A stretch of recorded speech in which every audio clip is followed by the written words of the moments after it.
Chapter 1101.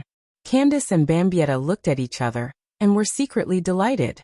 If Dustless refused to take them in, they would have no choice but to face the powerful Quincy. However, as soon as they took a step forward, they saw Dustless staring at them like a wolf. "Bastard, where are you looking at?" The hot-tempered Candace was the first to speak. She pointed at Dustless and said angrily, "Remember, being your subordinate doesn't mean selling my body to you. Take back your vulgar gaze." Following Dustless's line of sight, Dustless's eyes were fixed on Candace's collar. "Humph. Bambietta is your maid. That's your bet, not mine. If you want to look at her." Candace rolled her eyes and said arrogantly. Wu Chen's face was full of awkwardness. It was not a glorious thing to be caught peeping. However, looking at Candace's overbearing appearance, he was also very unhappy. He immediately teased, "You may not understand, but my subordinates must be omnipotent. They can kill enemies, fly in the sky, and swim in the sea. They must also solve their master's problems. Of course, they must also be good in a certain aspect." Hearing his words, Wu Chen's face was full of ridicule. His smiling face was very happy to see Candace suffer a setback. However, to everyone's surprise, although she was dissatisfied, she still clenched her teeth and didn't dare to lose her temper. "Forget it, there's no need to care about those trivial matters. It's all a joke. Let's go." Dustless turned around and walked away. The two women followed Yawach's stern-crossed knights. The idea of the strong being respected was deeply ingrained in them. The words of the person with the bigger fist represented everything. They wouldn't resist Dustless's words, and would only submit. Perhaps they really believed him now. "You have to take responsibility if you look at others." Bambietta, who suddenly fell silent, muttered, "Don't think that you'll be fine just because you're the one we're loyal to. You looked at Candace's breasts 15 times, her thighs 7 times, and my breasts 20 times. Hearing that, the corner of Dustless's mouth twitched, and he almost fell to the ground directly. "What do you want me to do?" Dustless wiped the sweat off his temples and turned his head. "If you want me to help you recover your strength or regain the ability of Holy Script, then forget it. I can't do that." His words sent the two girls to hell. Candace's and Bambietta's eyes dimmed. "As long as you help us kill Yawach, we're willing to be your slaves. We're even willing to do those wretched things you're thinking of." Glancing at each other, Candace and Bambietta said fiercely. Their hatred for Yawach was as deep as the ocean. The power that they had spent hundreds of years to gain was all taken away by that so-called saint. Their hatred for Wanless Empire had also reached an unprecedented level. They were willing to give up everything to kill Yawach. Obscene things. Don't make it sound so unpleasant. It's human nature to indulge in food and sex, Dustless said softly as he glanced indifferently at Candace and Bambietta. The ability of Holy Script was unique to Yawach, and Dustless couldn't do anything about it. Speaking of Yawach, Dustless sneered and said coldly, "But killing Yawach is inevitable. There can't be 2 suns in the sky, and there can't be 2 kings. He's still far from being able to ride on my head. His Majesty is very strong. I heard that his Holy Script ability is omniscience and omnipotence." Thinking of Yawach, Candace and Bambietta's faces turned serious. This nightmarish, cold and cruel character was pressing down on the two of them so hard that they couldn't breathe. Omniscience and omnipotence? Hearing this, Dustless couldn't help but feel a headache. Omniscience and omnipotence was indeed heaven-defying. It was more powerful than all the moves he currently had. Even the moves that Yawach saw through could not do any real damage to him. After looking at each other, Candace and Bambietta said in unison, "I think Jugram used it before." "Just as I thought." Dustless's eyes flashed with realization. He had a new understanding of how difficult it was to deal with Jugram. However, this also meant that it was Jugram who had just left. He had forcibly extracted the power of Tsangdu. However, Busby, who I killed in the past, might have been resurrected by Jugram. Dustless thought to himself. Only then would Jugram know that the 2 women had betrayed him. Because Busby had witnessed everything, it was normal for him to tell Jugram everything after he was revived. Even though Busby hated Yawach because Yawach destroyed Busby's hometown, he was sincere to Jugram. Jagram and Busby had a very good relationship. Dustless even remembered that the two had known each other since they were young. It was normal for Jagram to resurrect Busby.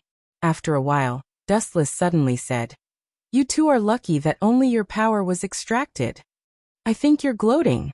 Candace curled her lips and said disdainfully, "You can only do such despicable things because our power was extracted. Don't think that we don't know anything. This is called looting a burning house." "Ridiculous."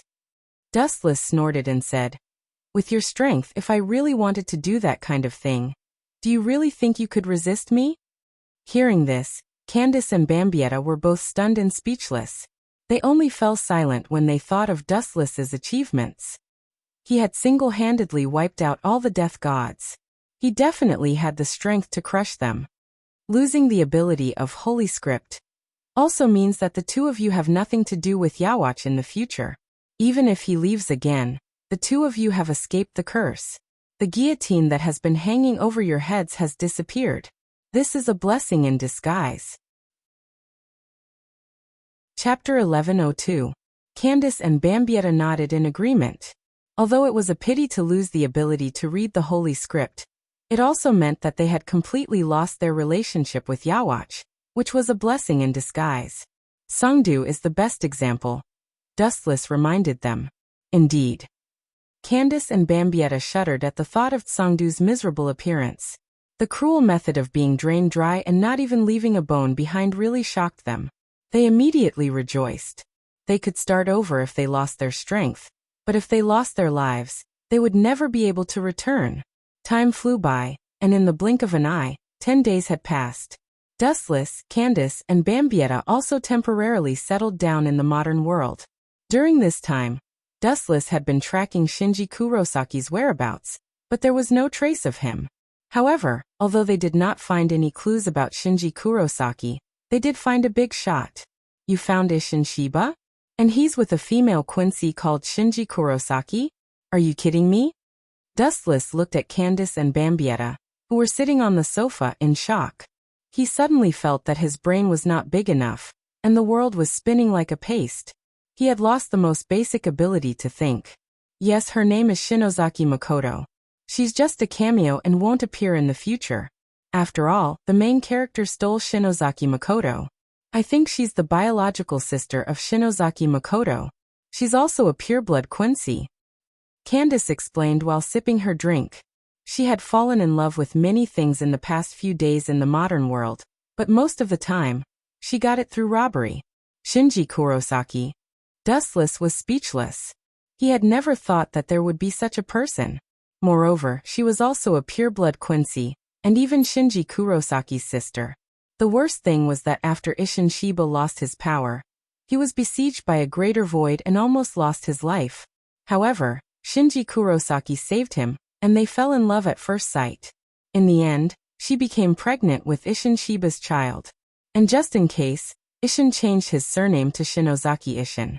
His child was also named Shinozaki Ichigo. A pure-blooded Quincy actually married a death god, and a powerless one at that. Bambietta's expression was strange.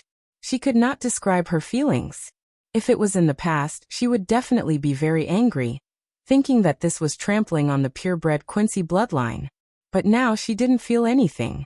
Instead, she was very happy. "Forget it, that's not important. Haven't you found any traces of Kurosaki yet?" After shaking his head, Dustless stopped thinking about it. He also turned a deaf ear to Shinozaki Ichigo. Shinozaki Ichigo was too weak. Whether it was him in the future or now, he was just an ant to Dustless. "There's no trace of her. She dropped out of the school she used to go to. I don't know where she is now." Candace and Bambietta didn't know either. They were obviously curious about this Quincy, who possessed both the power of a greater void and the power of the Grim Reaper. For Quincy, the void was a deadly poison that could not be touched. Well, finally touched the Hogyoku. Suddenly, a wisp of brilliance flashed across his eyes. Dustless said in pleasant surprise. Aizen didn't have any contact with the Hogyoku since he got it. Just now Dustless, who was disguised as the Hogyoku's consciousness, felt the fluctuation of Aizen's spiritual pressure. "Is this the Hogyoku's world?" There's a space inside, it's amazing.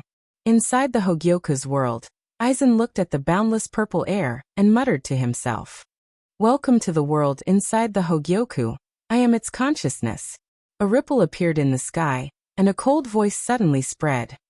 It's still conscious? Aizen Sosuke exclaimed in surprise. At the same time, his face turned gloomy as he unsheathed his Kyoka Suigetsu. You are my only host, my power is your power. After that, the Hogyoku's power was transferred to Aizen's body. Boom boom boom. A vast and majestic spiritual pressure broke out of his body. It was even stronger than Dustless's. No wonder that guy can get the strength to crush everything. With such a huge amount of spiritual pressure, I can do it too. Feeling the spiritual pressure in his body, Aizen couldn't help but feel excited. At the same time, he was surprised to find a special power condensing in his left shoulder. His left arm, which was destroyed by Dustless, seemed to be growing back. Aizen, who was suspicious by nature, immediately dispelled his doubts and felt grateful to the Hogyoku's consciousness. There's no need to help me grow my arm now. Aizen shook his head. A broken arm growing back would be suspicious. The Hogyoku's consciousness was also very smart and immediately stopped emitting spiritual pressure. I thought it was a substance that could break the boundary between Hollow and Shinigami. I didn't expect it to have a consciousness. Aizen sighed. At the same time, his vigilance disappeared. The endless spiritual pressure just now wasn't a lie. He believed the Hogyoku's consciousness. Incredible? Wait until you know I'm the Hogyoku's consciousness, you'll be shocked. Dustless, who was disguised as the Hogyoku's consciousness, sneered. He immediately began to trick Aizen, using this special identity to provoke him and Jugram to kill each other. Chapter 1103. Dustless, who was disguised as Hogyoku's consciousness, sneered again and again. He was extremely disgusted with Aizen Sosuke, especially after he joined forces with Jugram. Using you and Jugram to kill each other is exactly what I want. Dustless sneered. Suddenly he thought of a plan and said, the Hogyoku can evolve infinitely. It can help the host break through the boundary between Shinigami and Hollow and reach a new realm. Hearing this, Aizen was stunned and immediately said with enthusiasm, Evolve? That's right, that guy has taken on several different forms. Thinking of Dustless, Aizen's eyes were filled with passion. Every time Dustless changed a form, his Ryatsu would increase dramatically. His speed, body hardness, and even his momentum would increase exponentially. No. Dustless's Hogyoku consciousness said 3 times in a row and denied. The evolution you saw is incomplete. The evolution of creatures can't be as rough as him. In fact, it still needs a kind of power to evolve perfectly. Dustless's Hogyoku consciousness raised his voice and said, it also needs to add a lot of Quincy's soul to reach a higher realm, and finally touch the level of God. Quincy. What does the matter between Shinigami and Hollow have to do with them? Sosuke Aizen wasn't an idiot. His tone was full of doubt as he said, Quincy doesn't seem to be special. Hearing this, Dustless felt a headache coming on. It wasn't easy to fool Aizen Sosuke. Any flaws would be discovered by him. After sorting out his thoughts, the disguised Hogyoku consciousness said, the ancestor of Quincy Yawatch is actually inextricably linked to the Grim Reaper. In a sense, the Spirit King is Yawatch. So, by combining the power of 3, we can break through the final boundary. Yawatch. That makes sense. Aizen Sosuke agreed. Then he suddenly realized something and asked, how can you, a Hogyoku's consciousness, know about Yawatch and Quincy? This is one of my abilities. I can read a person's mind. This is the information I got from the previous host, Dustless, who was killed. Dustless's Hogyoku consciousness knew Aizen would ask this, so he said indifferently, and your subordinate, Captain Ikamaru Jin, don't look at his loyalty on the surface. In fact, he is two-faced and often wants to take your life. At the critical moment, Dustless sold Ikamaru Jin without any moral integrity. You can really read a person's mind. Aizen's suspicion disappeared without a trace, because he knew that Ikamaru Jin deliberately approached him, and when he found a chance in the future, he would kill him. But only Sosuke Aizen knew about this secret. Now that Hogyoku's consciousness knew about it, it meant what he said was true. This means that the Hogyoku consciousness can really read a person's mind. Idiot, you want to fight with me? This is the blessing of a transmigrator, foreseeing the future. Dustless, who was disguised as Hogyoku's consciousness, sneered again and again. If Sosuke Aizen still had doubts before, he now believed in Dustless's Hogyoku. We need more and more Quincy's soul. Currently, Wandless Empire's Sterncross Knights are the most suitable. Each of them has Yawatch's power. Dustless's Hogyoku consciousness continued. If we want to reach an unprecedented limit, we have to merge Quincy's soul into Hogyoku. Then I can provide more power to the host. Jugram. Sosuke Aizen was obviously tempted, his eyes flashing with uncertainty. However, he still had a cooperative relationship with Wandenrake. There's no need to rush this, let's wait for a while. After taking a deep breath to calm himself down, Aizen regained his wisdom and said, "There's still a long way to go. It's not too late to test this out first. This guy is really hard to deal with." Dustless's Hogyoku consciousness was confused. Test? There's no one to test this on. There's no one with Quincy's power, Hollow's power, and Shinigami's power at the same time. Dustless's Hogyoku consciousness suddenly remembered Shinozaki Ichigo. Because Dustless didn't save him, Isshin Shiba was turned into a Hollow. As his son, Ichigo Shinozaki must have inherited the power of Hollow and Shinigami. As for Quincy's power, it came from his mother. Captain Shiba is married to a Quincy, and they have a child. Let's use him as a test subject. Sosuke Aizen's eyes lit up. But, Aizen continued, Shinozaki Ichigo was just born. When he grows up, I'll send someone to awaken him. That's up to you. Dustless's Hogyoku consciousness opened his mouth, but he didn't say anything in the end. He originally wanted Jugram's quencher, but who would have thought that the trouble would be shifted to Shinozaki Ichigo? But we can't let Jugram's Quincy go either. Aizen Sosuke's body was covered in an ominous glint, his eyes filled with killing intent. Jugram had once threatened him, and Sosuke Aizen would never let him off, be it in public or private. Now's not the time, I still need time to prepare. Aizen suddenly said. That's not up to you. Dustless said disdainfully. Aizen was just a pawn, he didn't have the right to choose. Chapter 1104. Aizen Sosuke was very excited. If what Hogyoku said was true, then his day of becoming a god was just around the corner. When that time comes, he will be able to climb to a higher level than Dustless. I really regret killing him. Sosuke Aizen suddenly said, his tone was full of regret. Regret killing him? Hearing this, Dustless disguised as Hogyoku's consciousness asked directly. Is it that Captain Dustless? Of course it's him. Aizen Sosuke said disappointedly. Using his failure as a foil to my greatness, what a perfect play. Too bad that guy was killed by Silver. Sigh. What a self-righteous idiot. Dustless disguised as Hogyoku's consciousness disdained Aizen Sosuke and slandered him in his mind. If you know I'm still alive, you'll be scared half to death. Kanzucho. After failing to bewitch Aizen Sosuke, Dustless began to think of other countermeasures. If I knew this would happen, I wouldn't have let that kid die in such a hurry. Dustless sighed while lying on the sofa. The him he was talking about was Tsongdu. Dustless's room was very luxurious, decorated with all kinds of luxurious furniture. The ceiling was made of crystal, and it was very dazzling. Of course, Dustless didn't have the money to buy these things. Bambietta and Candace robbed him. What's there to worry about? Just go to Wandless Empire. Candace sat next to Dustless and encouraged him. A seductive body fragrance drifted into Wu Chen's nose. Wu Chen glanced at the scantily dressed Candace. She just wore a pair of panties and a bra casually, and her body was still wet.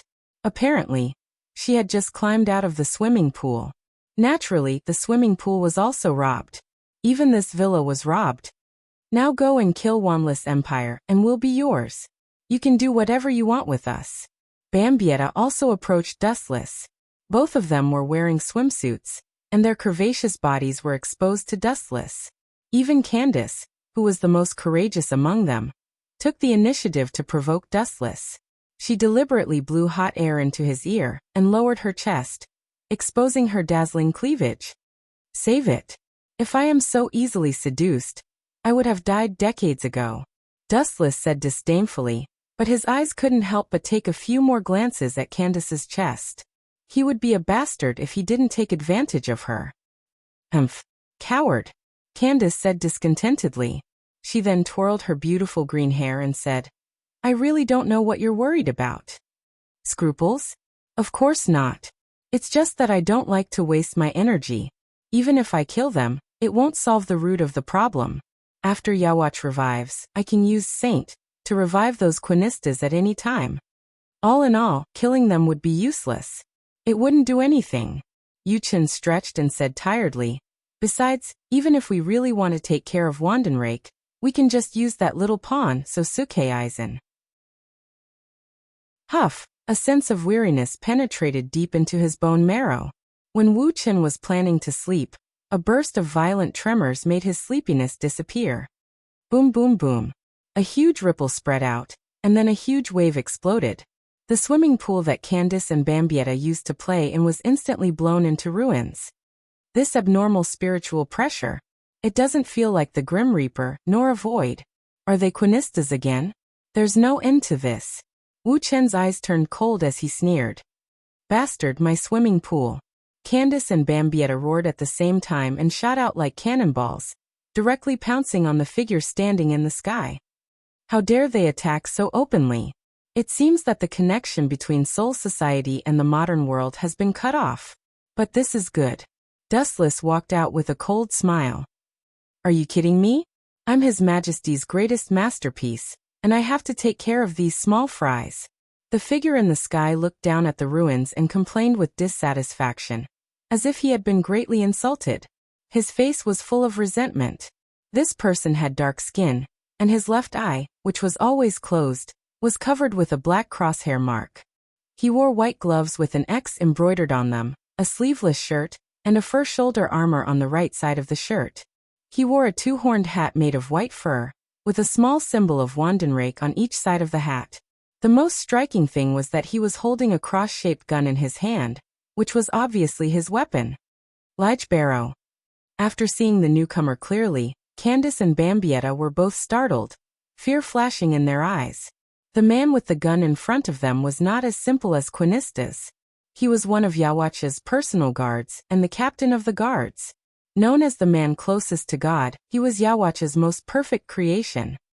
Kill yourselves. Before your power was extracted, you were ants to me. Now that your power has been extracted, you are not even ants, Lige Barrow said disdainfully. You are the one who should kill yourself. A ray of light descended from the sky, enveloping Lige Barrow entirely. A powerful force exploded out from him. Get down. As soon as he finished speaking, the light became several times stronger, and directly suppressed Lige Barrow, who fell to the ground with severe burns all over his body. I'll make you into one of the 6 paths of pain to sneak attack Sosuke-Eisen, and provoke you to kill each other. Dustless walked up to Lige Barrow and smiled coldly. Chapter 1105. Yawach's personal guards were all extremely powerful. They could take on Team Zero by themselves, and they could even wipe them out. Of course, strength was not the most important factor, because there were many powerful people in this world. Stepping on Lige Barrow's burnt body, he laughed and said, one of Yawach's personal guards is the left arm of the Spirit King, and the other is the heart of the Spirit King. You little black bastard, you must be a part of the Spirit King's body, right? Candace and Bambietta couldn't help but burst out laughing, not caring about their image at all. Yawach's personal guards had a very high status in Wanless Empire. Now that Lige Barrow, the captain of the personal guards, was mocked by Dustless as a little black bastard, his lungs were probably about to explode. I dare you to say that again. As expected, Lige Barrow flew into a rage and roared with a ferocious face. How dare you talk to the messenger of God like that? Who gave you the confidence to do that? Do you believe that I? Whoa! Before he could finish his sentence, Dustless's smelly foot had mercilessly blocked his mouth. I will definitely kill you. Lige Barrow's face turned red as he roared towards the sky. His voice was trembling. His eyes were red, and he wanted to tear Dustless into pieces. In Wandless Empire, Yawacha's personal guards were all favored by the heavens, and they had received special care. Other than Jagram, everyone else was extremely respectful towards them. Now Dustless actually stepped on his mouth with the sole of his smelly shoe. How dare he? Lige Barrow's self-esteem was severely damaged. His dignity was also being challenged. You should not be at the peak of strength yet, right? To be honest, killing a bug like you does not give me any sense of accomplishment. However, I like to teach those arrogant fellows a lesson, especially people like you. Dustless said coldly as he spat out cold air that could freeze living things.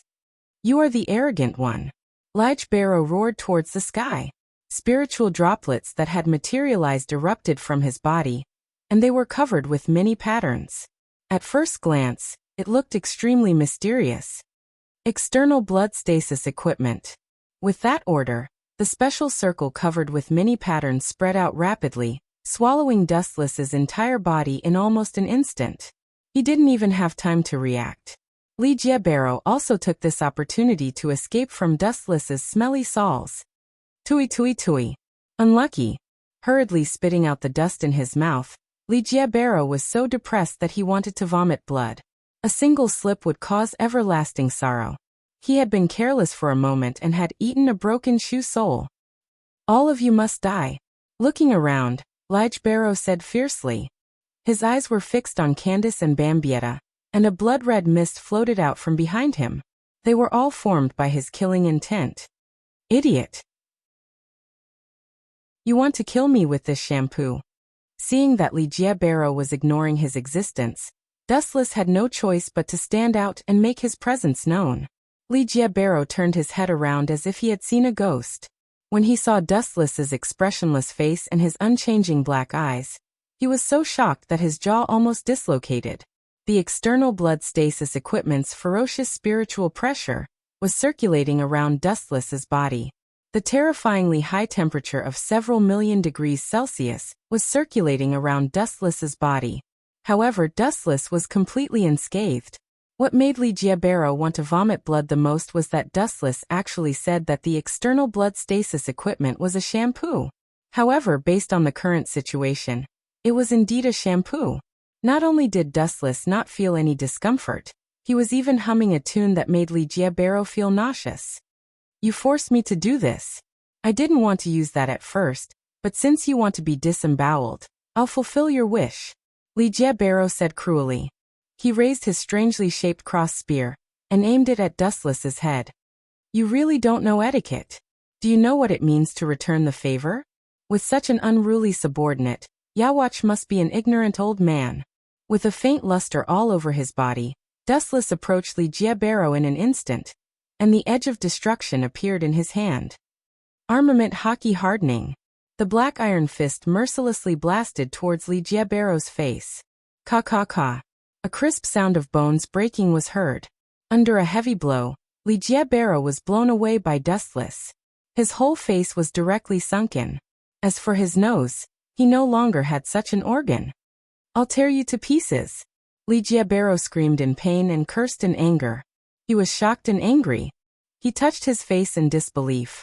His bones were creaking, and his whole body was exuding the power of destruction. The cross spear was aimed at Dustless's chest without hesitation. Be careful, his ability is universal connection. Don't get hit by him, or the consequences will be unimaginable. Candace and Bambietta both urged anxiously. Lige Barrow sneered, and all the power that he had accumulated for a long time erupted. Bang! A huge beam of light flew towards Dustless at an extremely fast speed. Almost at the moment when the spear was shot, Dustless was penetrated, and he didn't even have a chance to react. He didn't even have time to run. This is the price of angering me. Lige Barrow's face bloomed with a cold smile, and he turned the spear to aim at Candace and Bambietta. Dustless, who was supposed to be dead, emitted a strange energy fluctuation. Seeing such a strange scene, Lige Barrow was directly petrified. Looking at Dustless, who came back from the dead in the blink of an eye, he suddenly felt that his whole body was fixed. This ability, how can ordinary people have it? Even His Majesty doesn't have it. Who allowed you, a mortal, to have it? You don't deserve it. Li Jiebaro roared in annoyance, and his tone was like a wild beast. Chapter 1106. Dustless's shattered body was reconstructed and restored to its original state without any injuries. His skin was shining, no different from the skin of a beautiful girl. Staring at the crazy Jiebaro as if nothing had happened, Dustless immediately labeled him as a retard. You mean the ability of super regeneration? Yawatch doesn't have it, so he's a rookie. He doesn't even have such an ordinary ability. Jiebaro, who worshipped Yawatch, was so angry that his face turned red. He raised his hand and shot out a dense number of sharp arrows. Great sage bow. The thick arrows whistled through the air. They were aimed at Dustless's eyes, heart, limbs, and the rest of the arrows were aimed at his soft abdomen. Divine might. The moment the arrows touched Dustless's body, a ripple appeared in the void and quickly twisted, forming a huge vortex. The arrows didn't even touch Dustless's clothes and went into the vortex. It was like a stone falling into the sea, without splashing any waves.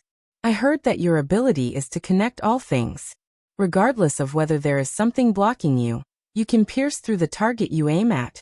Now it seems that your ability is useless against me. Dustless laughed. His voice was quiet and clear. It was very pleasant in the eyes of Candace and Bambietta, but it was deadly in the ears of Jiebaro. What was a battle? Not to mention other factors, at least it needed to touch someone's body. Now it was simply shameless. Amaterasu. Black flames floated in his hand. Unlike before, Dustless didn't release Amaterasu this time. Instead, he directly used karmic earth to compress it into a big black sword.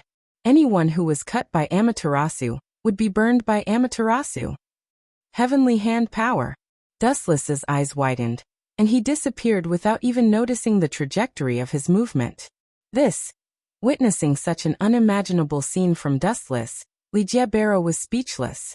Just at this moment, he suddenly felt a fatal attack coming from behind. In such a short time and at such a close distance, he had no time to defend or retreat. Without any hesitation, he opened his left eye that had a special symbol drawn on it. So, the black sword that was about to cut Li Jiebaro in half penetrated his body. However, the next scene made Wu Chen stunned. This guy. What a mysterious ability. Amaterasu's compressed greatsword pierced through Jiebaro, but he was unharmed. This ability was very similar to Obito's Kamui, which made him immune to all physical attacks. Moreover, he didn't have as many restrictions as Obito.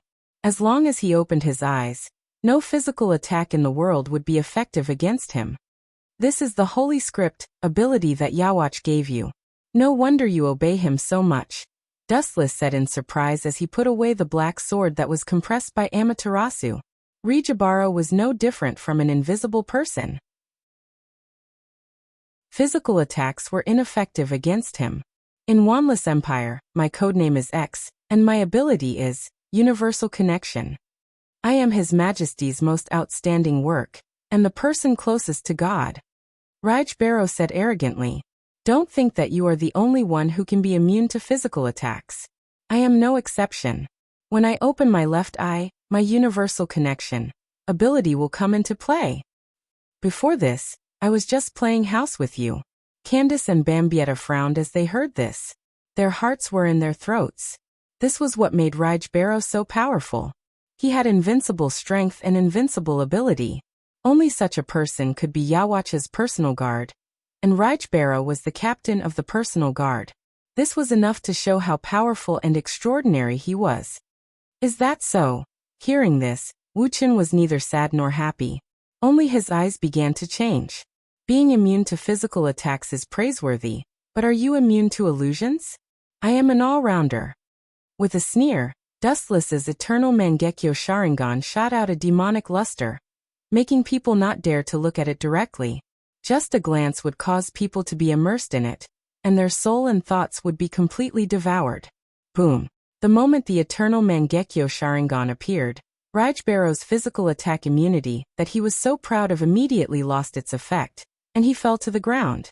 Universal connection could pass through any attack, but it could not defend against illusions that had no substance. How does this feel? In Tsukuyomi world, Dustless was holding a blade, and there were countless shadow clones around him.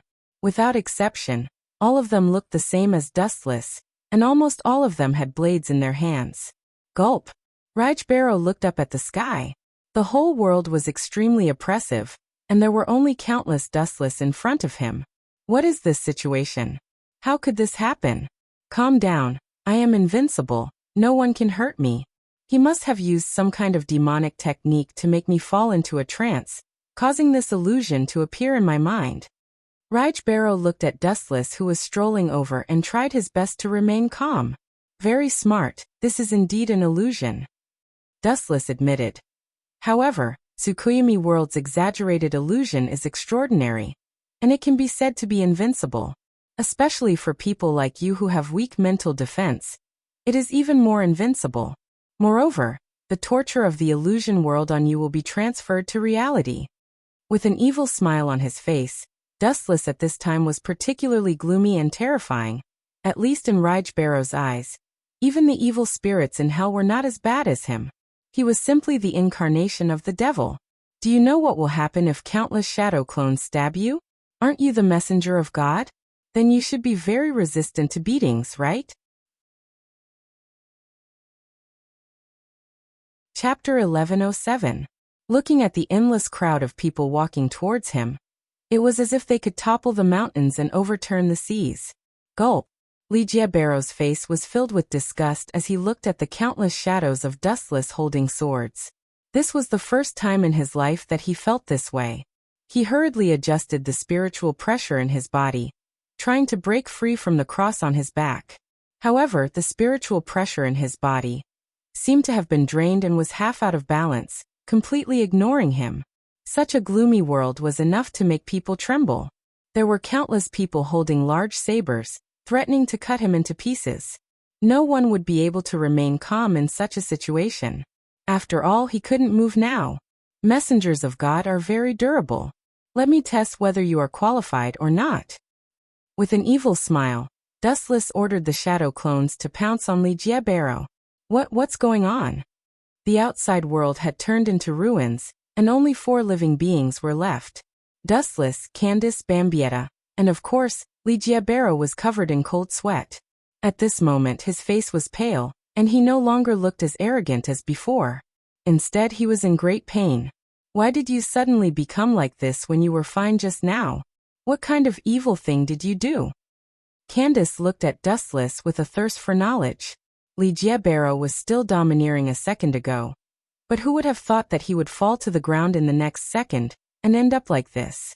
His body was covered in cold sweat, and his face was pale as if he had suffered a great deal of pain. It was worse than death. It's very simple.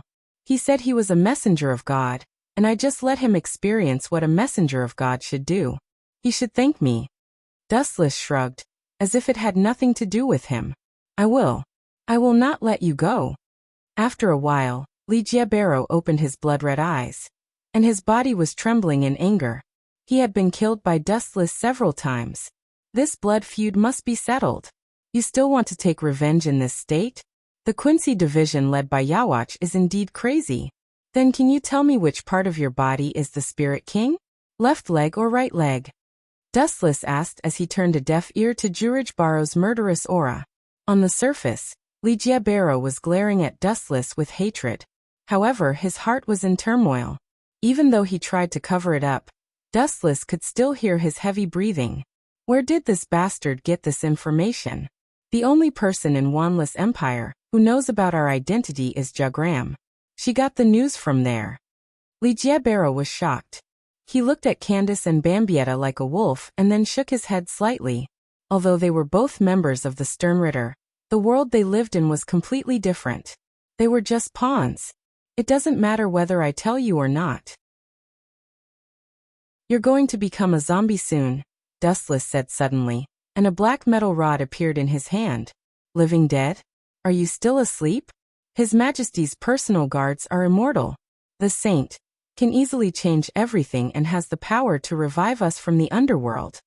Raijbaro said with disdain. Get it straight. I'm not like that Sungdu from before. That kind of idiot will always be a pawn. Take note, I'm talking about living dead, not really killing you. Dustless shook his finger as a cunning smile appeared on his face. He said sinisterly, I know that after killing you, Yawatch or Jagram can revive you. But if I keep your heartbeat and only take away your consciousness, do you know what that means? Hearing this, Li Jiebaro's face changed and turned green. He suddenly understood what Dustless meant. Turning him into a killing tool with no consciousness but still keeping his heartbeat, he wouldn't be dead and couldn't be revived. Li Jiebaro looked up and glared at Dustless. Wanless Empire often said that the Grim Reaper was evil, but he felt that this bastard in front of him was thousands of times more evil than the Grim Reaper. Poochie. While Li Jiebaro was cursing Dustless, he felt a sharp pain in his right leg. He saw the black iron rod piercing into his leg. What scared him the most was that he lost all feeling in his right leg. Li Jiebaro was shocked. Looking at the black iron rod that appeared in Dustless's hand, he wanted to open his left eye and activate the Universal Link ability to ignore physical attacks. But the injuries he suffered before didn't allow him to do so. It was hard to even keep his consciousness. Poochie. Poochie. Poochie. Another black iron rod flew out and pierced into Li Jiebaro's left leg, arms and heart. Next is your head. Dustless squatted down and looked at the terrified Li Jiebaro. He smiled and said sarcastically, Funny, even the messenger of God can feel fear? Li Jiebaro immediately turned his head and looked into Dustless's eyes. He shouted, Since the Grim Reaper respects the Spirit King so much, you should bow down to us. Sorry, I'm not. On the contrary, I want to replace the Spirit King. You guys are really an eyesore. The Spirit King's arms and legs are in your personal guards. There's even a Spirit King's heart. That's why it's best if you guys die. Dustless smiled. What Li Jiebaro said was the truth. After all, there were 2 members of Yuhabaka's personal guards who were part of the Spirit King's body. Since the Grim Reaper really respected the Spirit King, he should respect them who were part of the Spirit King's body.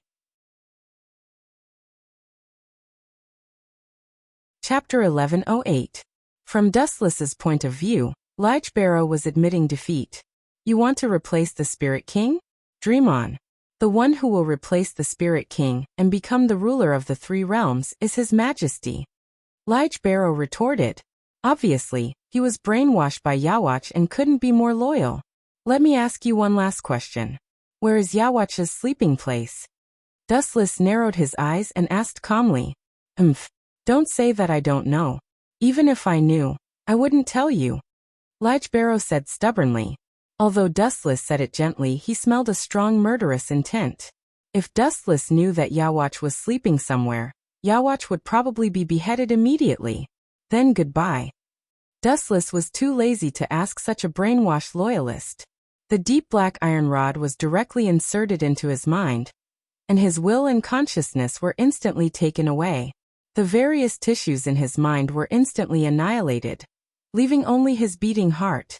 He had turned into an existence similar to a human in a vegetative state, his eyes empty and lifeless.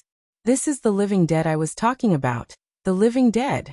Standing up and moving his stiff limbs, Dustless turned to Candace and Bambietta, who were in a daze, and said, I'm going to Soul Society now. You 2 can do whatever you want. It's good if Shinozaki Shinya can be found. If not, it doesn't matter. Dustless repeated. You're going to Soul Society? Candace looked at Dustless suspiciously confused. She didn't know what he was planning, but from the gloomy and malicious sneer, it wasn't hard to see that Dustless was up to no good. At the same time, Li Jiebaro stood up and moved slowly to the surprise of the 2 girls. Don't tell me. You want to control Li Jiebaro to attack Soul Society? Candace and Bambietta were stunned as they suddenly understood Dustless's intention. Think about it. The Quincy Legion that should have been wiped out thousands of years ago suddenly reappeared in the world and boldly attacked Soul Society. It was self-evident how big the aftermath would be. This would directly cause the Grim Reaper to start a war with Quincy again. When did the 2 of you become so smart? I do plan to use the hands of the Grim Reaper to get rid of Quincy. It's best if both of them suffer. Dustless sneered. All he needed to do was to expose all traces of Quincy, especially the identity of Rich Barrow. It was Yawatch's personal guard, and the captain of the personal guard. At that time, Shinigami and Quincy would fight again. It would be difficult for Wandenrake to stay out of it. Whether it was Sosuke Aizen, Jagram, or even Shinigami, they would all be involved in this sudden war. There were no clouds in Soul Society. It was clear and sunny. Rich Barrow, who was controlled by Dustless, had secretly infiltrated Soul Society, and even came to Yamamoto's favorite place, the Shin Spiritual Academy. This was the academy that nurtured Shinigami, and it was extremely important to Soul Society. Almost all of the Godai 13th Shinigami came from the Shin Spiritual Academy. Whether it was Sosuke Aizen, Jin Ikumaru, Jushiro Yukitake, or Shunsui Kiraku, they were all students of the Shin Spiritual Academy. It was a place that nurtured Shinigami, and it was extremely important to Old Man Yamamoto. Captain Yamamoto will probably explode from anger if we ambush here. In a hidden alley, Dustless sneaked a glance at the students passing by. His eyes were cold, and his whole body exuded a chill that isolated him from the world. Even the surroundings were covered in ice. Soul Society is really efficient. The Shin Spiritual Academy was destroyed last time, and it's back to normal in such a short time. Dustless sighed. At the same time, it was not difficult to see how much importance Yamamoto attached to the Shin Spiritual Academy. What a pity, it's going to wither soon.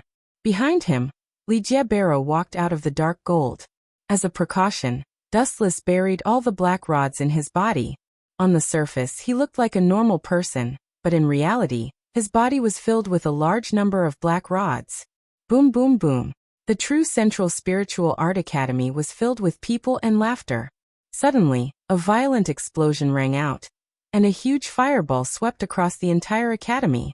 A young man with dark skin walked out of the flames. It was Ligia Barrow, who Dustless secretly controlled. Who is he? He's fine after being hit by the explosion. Needless to say, he's definitely an enemy. Let's go together and kill him. Groups of Death God students rushed towards Ligia Barrow at the same time. Newborn calves are not afraid of tigers. As expected, the ignorant are fearless. Dustless, who was secretly observing the situation, sneered. He immediately tried to use Quincy's ability to absorb large amounts of Reiki and gather them in his body. Majestic Reiki spread out, and the people who were affected by the corrosion were in a terrible state. Outer shell blood stasis equipment. The circular pattern domain spread out and covered a radius of 20 meters. The students who were attacked instantly turned into a pool of blood. It seems like they're all here. Attacking the Shin Spiritual Academy was the right choice. Dustless, who was hiding in the dark, suddenly looked in the direction of Quiet Soul Society. Several huge Reiki swept over. Among them, there was a dark red flame that was extremely terrifying, burning the entire sky until it was distorted. In the dark, Dustless saw the furious Yamamoto. Chapter 1109. Captain Yamamoto's body erupted with blazing flames that almost engulfed the entire sky. The sky that he swept across was dyed red, and his long beard stood up in anger. This old man is probably going to vomit blood. Looking at the corpses all over the place, Dustless secretly laughed. This method was equivalent to cutting off a piece of flesh from Old Man Yamamoto's heart. It was enough for him to feel the pain for a long time. Stop it for this old man. The thunderous roar reverberated in the ears of everyone. Looking up, Old Man Yamamoto was standing in the void with a murderous aura. The pillar of fire that erupted from his body shot straight to the sky. The entire sky of Soul Society turned red, as if it was the dusk of doomsday. The penetrating temperature was enough to make people tremble in fear. You think I'll help you just because you say so? Dustless, who was secretly controlling Yamamoto, said with disdain. Dustless only had one impression of Old Man Yamamoto: rotten. Although he gave off the feeling of being a neighbor's grandfather, it was actually not the case. 1,000 years ago, he was the one who created the Godai 13. At that time, Soul Society was still an assassin group, and Captain Yamamoto was the leader of that group of cold-blooded assassins. It was enough to tell what kind of person he was. Just like what Yawatch said when he invaded Soul Society, 1,000 years of peace had worn down Captain Yamamoto's spirit. Who are you? Captain Yamamoto stared at Rita Barrow, who was wreaking havoc, and asked sternly. Ryujin Jaka was already unsheathed, and the blade was wrapped in blazing flames. Rita Barrow, who was controlled by Dustless, didn't reply. Instead, he used his actions to explain everything.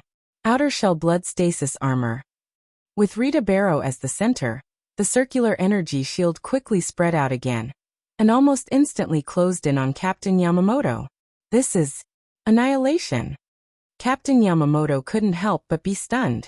Immediately, he waved Ryujin Jaka, and blazing flames shot out. The rune field that was rushing towards him instantly collapsed. Dustless saw this and laughed secretly. He imitated Rita Barrow's tone and used his body to speak. Don't you understand? Of course I'm annihilation, you bunch of death god idiots. Head Captain Yamamoto's expression changed. To him, the words annihilation sure were taboo. Moreover, the blood-calming armor that he used before was indeed a Quincy skill, and his identity was not fake. Are you wondering why we haven't been destroyed? Of course, how could the wise and mighty His Majesty be defeated by you mere Grim Reapers? Don't talk about such ridiculous things in the future. Dustless controlled Ligia Barrow to reveal his identity and said proudly, I am the captain of His Majesty Yawatch's personal guard, Ligia Barrow. My code name is X and my ability is Universal Connection. Do you death gods really think that the Wandless Empire is extinct? Big mistake. Dustless continued to control Ligia Barrow's body as he mocked. Don't think too highly of yourself. Not only have we not gone extinct, but we have also grown stronger over the past 1,000 years. It won't be long before we flatten your soul society. Boom boom boom. Blazing spiritual pressure erupted and swept across Soul Society like a hot knife through butter. The Grim Reapers who came from all directions hurriedly avoided the attack of this violent spiritual pressure. Some of the captains knew that the head captain was about to go crazy. If that's the case, it won't be long before the head captain sends someone to investigate the Wandless Empire. Dustless muttered to himself as he looked at Yamamoto in the void. At the same time, in another direction. Who can explain to me what's going on? Who allowed him to do this? Jugram's cold voice sounded from within the Wandless Empire. Crack crack crack. Cracks began to appear on the surrounding buildings, and the atmosphere was oppressive. We sent Li Jie to eliminate the 2 traitors in the real world, so why did he suddenly turn around and attack Soul Society? He even revealed the secret that we've been hiding for 1,000 years. Was his brain damaged by Yamamoto's Ryujin Jikoka? Gerald Valkyrie, who was also one of Yawatch's personal guards, said angrily. He also had a special identity, the Heart of the Soul King. Jugram, what should we do? The other 3 personal guards looked at Jugram. He was Yawatch's personal guard and the next king of the Wandless Empire. Jugram was also in a dilemma. His thoughts had reached a dead end. Ligia Barrow had already exposed their tracks, so the chances of them continuing to hide were 0. We might as well kill the Grim Reaper. Even without His Majesty, we still have enough strength to cripple the Grim Reaper. I suggest we start a war with them immediately. Gerald Valkyrie said, his frivolous tone disdainful of the Grim Reaper. Yawatch's personal guards called themselves messengers of the gods, and they looked down on everyone. In the sky above the Esoteric Academy, the shockwaves from the battle between the 2 figures covered the entire Quiet Soul Society. Since it was Dustless's first time controlling Quincy, he was very inexperienced in using it. As a result, Ligia Barrow was constantly suppressed. His body was burned full of holes, and scars could be seen everywhere. No matter what, the framing this time was a success.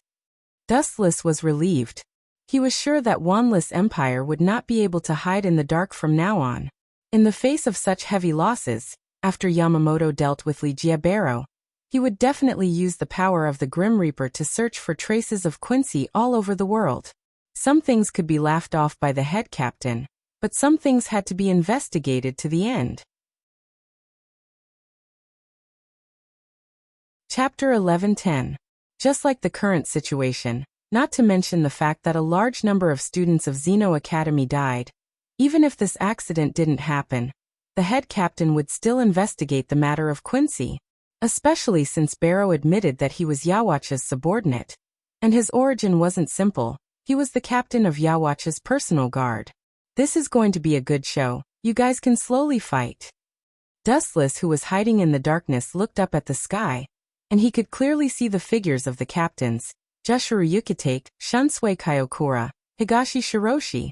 Anyway, the captains were all here. However, Dustless's line of sight was always fixed on Sosuke Aizen, and his eyes flashed with a cunning smile. Old man, it's time to retreat. I'll play with you next time. Barrow's casual provocation made head Captain Yamamoto's forehead bulge with blue veins. Instead of saying that Barrow was deliberately provoking him, it was better to say that Dustless was deliberately angering head Captain Yamamoto. After all, he was now controlling Barrow with the ability of Rinnegan. Arrogant brat! Head Captain Yamamoto roared, and the Ryujin Jaka in his hand rolled, and a blazing explosion followed. Scorching hell! The earth trembled, and dozens of thick pillars of fire rose from the ground, covering almost the entire Soul Society, and the sky was red. That inexplicable bastard!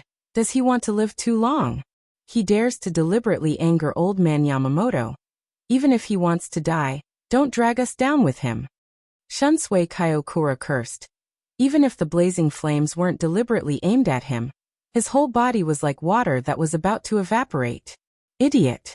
Glancing at Shunsui Kayokura, Dustless directly defined him as an idiot. Although this man was actually very careful and strong, Dustless always felt that this guy's brain was somewhat damaged. All the captains are here, the game ends here. Seeing that all the captains were in place, Dustless used the power of Rinnegan to control Barrow to retreat. He was deliberately attracting the attention of these captains. There was no need to fight. In front of this old man, you still want to run? In the next 1,000 years, no one will be able to escape from me. Not Yawatch, not you. Head Captain Yamamoto sneered when he saw Raiji Barrow turning around and retreating. He gave up on chasing after him and simply stood in the air. He believed that Raiji Barrow would turn around and run back. You want to escape from Yuan Luzai Sensei's flowing fire Jaka? This is unrealistic and impossible. Yukitake Jushiro shook his head and did not look at Raiji Barrow. The strongest Shinigami in the past 1,000 years was not just for show. A bunch of self-righteous idiots. Under the capture of Rinnegan, Dustless clearly saw the changes in the expressions of the captains in the sky, and immediately said sarcastically, "Thousands of years of peace, no strong enemy has appeared, causing you people to boast about the strength of the captain to the sky." With a strange smile on the corner of his mouth, Dustless controlled Raiji Barrow to fly to the giant fire pillar, and then suddenly shouted, "All things connect." Under everyone's stunned gaze, Raiji Barrow's whole body floated over the thick fire pillar. He ignored my attack? How is that possible? Yamamoto's calm face fell. It was so gloomy that water could drip from it. This kind of violation was completely a cheating skill. Head Captain Yamamoto suddenly thought of a similar figure. Very young, with a spring breeze smile on the corner of his mouth, very thin, looked like a 17 or 18 years old boy. But his strength was incredible. He alone annihilated all the Shinigami except for himself and the Zero Squad. It was Dustless. Similarly, Dustless was also a cheating maniac, and he was immune to physical attacks. "Why are you still standing there? Chase him." Seeing the captains were still in a daze, Head Captain Yamamoto ordered loudly, "Annihilate that guy at all costs, if you can catch him alive. If not, I don't need to say it, you all understand." The captains looked at each other and chased after Raiji Barrow. The head captain's anger was enough to make people tremble in fear. Even if they were captains facing the strongest Shinigami, they didn't have the slightest intention to resist. They immediately chased after Raiji Barrow. Mayuri immediately sealed the connection between Soul Society and the outside world. "Silver, I keep feeling that something isn't right. I'll use the Mirror's Moon ability to confuse these captains. You find a chance to go to the underground laboratory in Central Room 46 to observe the situation. I've placed the Hungyu there, so we can't lose it. There's something wrong with this Quincy. Jagram is extremely sinister, so be careful." Ikamaru-jin nodded. Aizen's worry wasn't without reason. Jugram's eyes seemed to be able to detect everything. Ikamaru-jin felt a little weak when he looked at Jagram. "Tiske. Aizen is really smart." Dustless praised. Raijibaro was behind him. At this moment, in the dark central room 46, there was a dead silence, eerie and terrifying. The rotten bones on the ground were clearly visible. There were even a lot of spider webs on them. Central room 46 was destroyed by Aizen a long time ago, but in the eyes of those who saw Aizen's Kyokusuajetsu, it was no different from before. Boom boom boom. Activating his boundless eye power, he controlled Ligiabaro to blast a huge hole in the ground, and all kinds of instruments and equipment immediately came into view. With a slight thought, Ligiabaro and Dustless both jumped down. Oh, you really came here? It seems like Captain Aizen is right. Jagram has to be on guard. A man with silver hair came out of the darkness and blocked Raijibaro. There is another person. How is it possible? You didn't die. Your cells were melted by my Bankai. Ikamaru-jin suddenly realized that there was another person with Raijibaro. He turned his head and was shocked. Captain Ikamaru-jin, since you saw me, please go to hell. I will take care of Wanju in the future. With a sneer, Dustless didn't hesitate to sentence Ikamaru-jin to death. Chapter 11:11. The smile on Ikamaru-jin's face vanished. Hearing the bone-piercing murderous aura from Wu Chen's mouth, he couldn't help but have goosebumps. This is definitely a ruthless person who keeps his word. It's strange, isn't it? Ignoring Ikamaru-jin's cold expression, Dustless continued. A person who was supposed to be dead suddenly came back to life. No one can accept it in such a short time, but this is the truth. No one in this world can destroy me. No matter what kind of creature he is, there is no exception. His eyes emitted a domineering light. Wu Chen's entire body was shining like the stars in the sky. His eyes were sparkling. You humph. Hearing these incomparably savage words, Ikamaru-jin was about to ridicule Dustless a few words, but when he thought of his strength that swept away everything, he fell silent again. Among the people he knew, no one was Dustless's opponent. Yamamoto was no match for him, and neither was Sosuke Aizen. Just the scene of Dustless coming back from the dead gave Jin a big fright. Leave Wanju to me. I will help you fulfill your only wish. Dustless's murderous aura disappeared, and his voice became much softer. You have been hiding by Sosuke Aizen's side for so many years, and you want to avenge Wanju. To be honest, your loyalty is touching, but you're not strong enough to do it. That's why. You should give up on the ridiculous idea of taking revenge on Sosuke Aizen. Ikamaru-jin locked onto Dustless like a poisonous snake, and his aura surged. Heido number 88. Flying Dragon Strikes Thief. The thick beam of light came head-on, and the dark basement was incomparably bright. Wu Chen's whole body was covered by the light. Whoosh whoosh whoosh. At this critical moment, Raijibaro stood in front of Dustless, and his Ryatsu was much denser than Ikamaru-jin's. He was the captain of Yawacha's personal guard, and he was not weaker than Ikamaru-jin. Great Sage Bow. A bow the size of a normal human was formed in an instant. The dazzling spiritual arrows on the bowstring made people not dare to look at them directly. Swish. Swish. A torrential rain of arrows shot out, scattering the flashes of light in an instant. It looked very simple. Not only that, the remaining arrows were aimed at Jin Ikamaru. Seeing this, Jin couldn't help but be surprised. This was the first time he reacted to a spiritual pressure eruption. Binding Dao 81 sky-shattering. Ikamaru-jin heaved a sigh of relief as the transparent wall blocked his attack. Ka. He had naively thought that the 88th Dao Breaker would be able to weaken the arrows without limit. Who would have thought that the 81st Dao Breaker would be so powerful that it would instantly collapse? Poochie. Jin Ikamaru's arms and legs were swallowed by the spirit seed arrows. His face was pale and he looked like he was in great pain. If this guy used the Great Sage Bow himself, it might have been blocked, but I'm sorry, I'm the one controlling him from behind the scenes. Pointing at Rijibaro, Dustless said in a relaxed tone. No wonder, I thought that Quincy was a meticulous person. How could he attack Soul Society rashly? It turned out that you were the one controlling him. It seems that he was able to fight against the captain because you were controlling him from behind the scenes. Jin Ikamaru said while gasping for breath. In order to provoke the battle between Shinigami and Quincy, you really planned everything. You forced me to do this. I was tricked by Aizen and Jagram. If I didn't fight back, they would have taken a mile after taking an inch. When he mentioned Jagram and Aizen Sosuke, Dustless's killing intent exploded.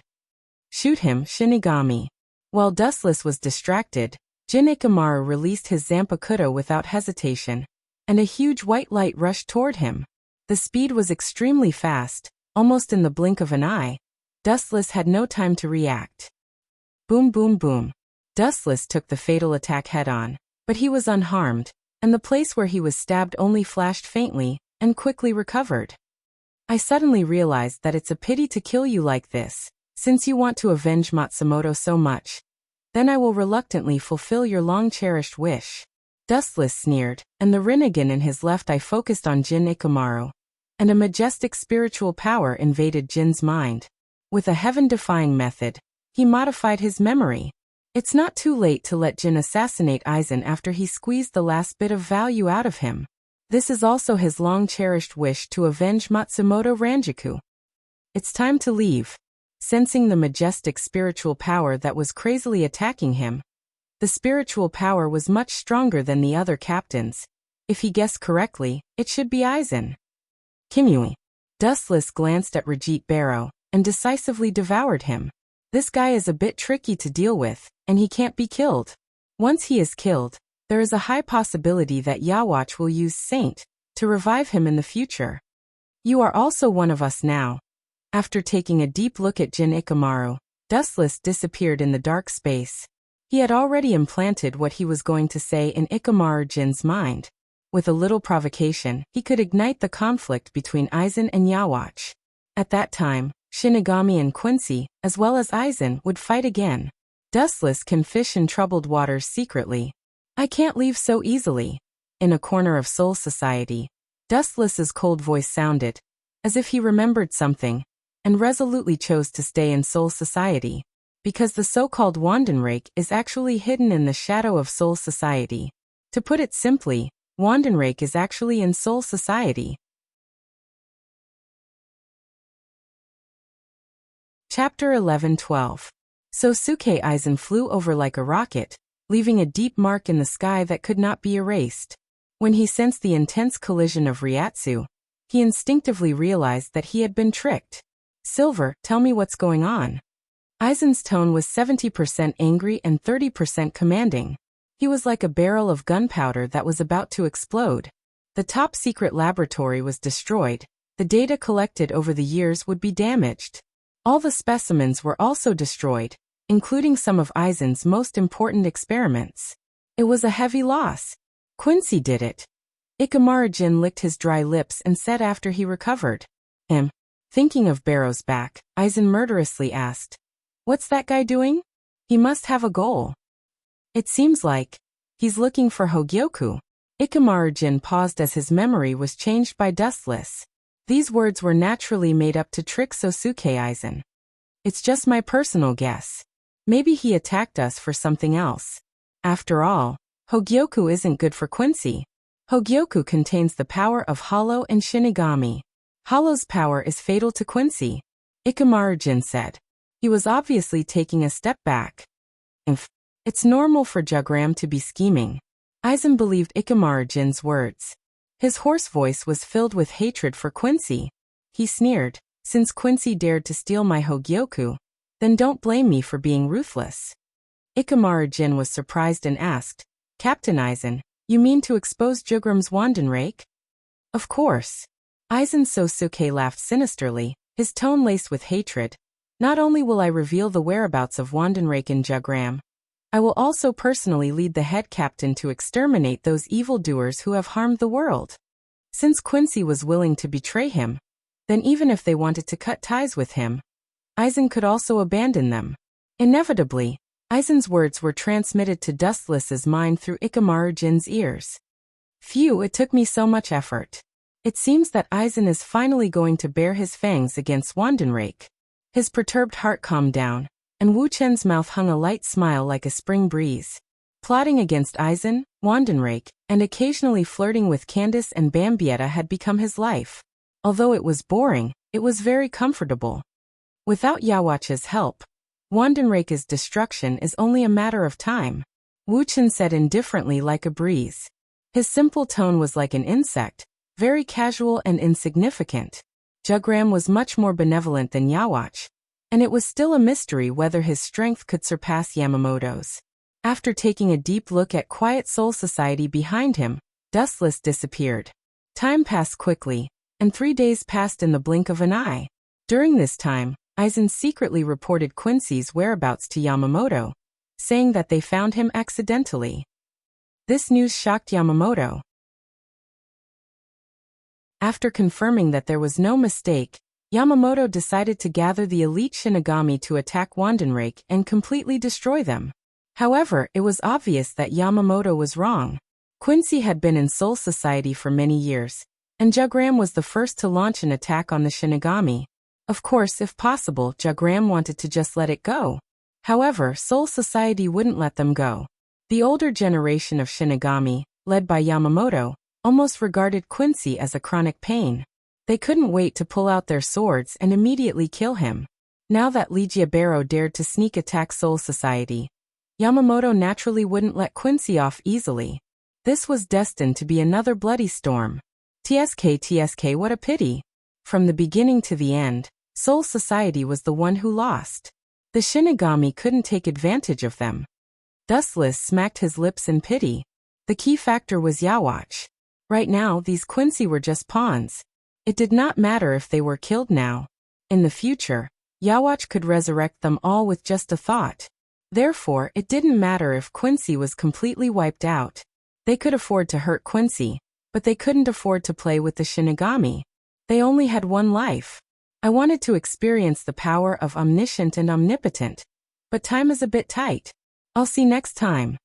After sighing, Dustless quietly left and began to hunt down the members who were given the Holy Script ability by Yawach. These people were actually Yawach's nourishment. One day, Yawach would extract their abilities to perfect itself. Therefore, Dustless decisively chose to implant something special in all of their bodies. When Yawach devoured their souls, it would be a welcome gift to Yawach. After the members of the Sternritter fell, their souls and the ability of Holy Script would all belong to Wabuk. As long as Dustless placed the transcription seal in the bodies of those members in advance, everything would be fine. At the same time, in another corner of Soul Society, an unknown event was happening. There were only a few people, but the scene was extremely lively. If it weren't for the people on both sides deliberately stopping them, they would have already started fighting. Chapter 11-13. On one side was the Masquerade Corps led by Tera Masako, and on the other side was Urahara Kasuke and Fourmaple Court's Yi. Get out of my way. Ape Persimmon growled in a low voice. His eyes flickered with cold light, and his killing intent surged like a wave. Soul Society killed our companions, and they must pay with their blood. Of course, that Aizen Sosuke is no exception. Ri Shiori said without giving up. The other members of the Masquerade Corps were silent.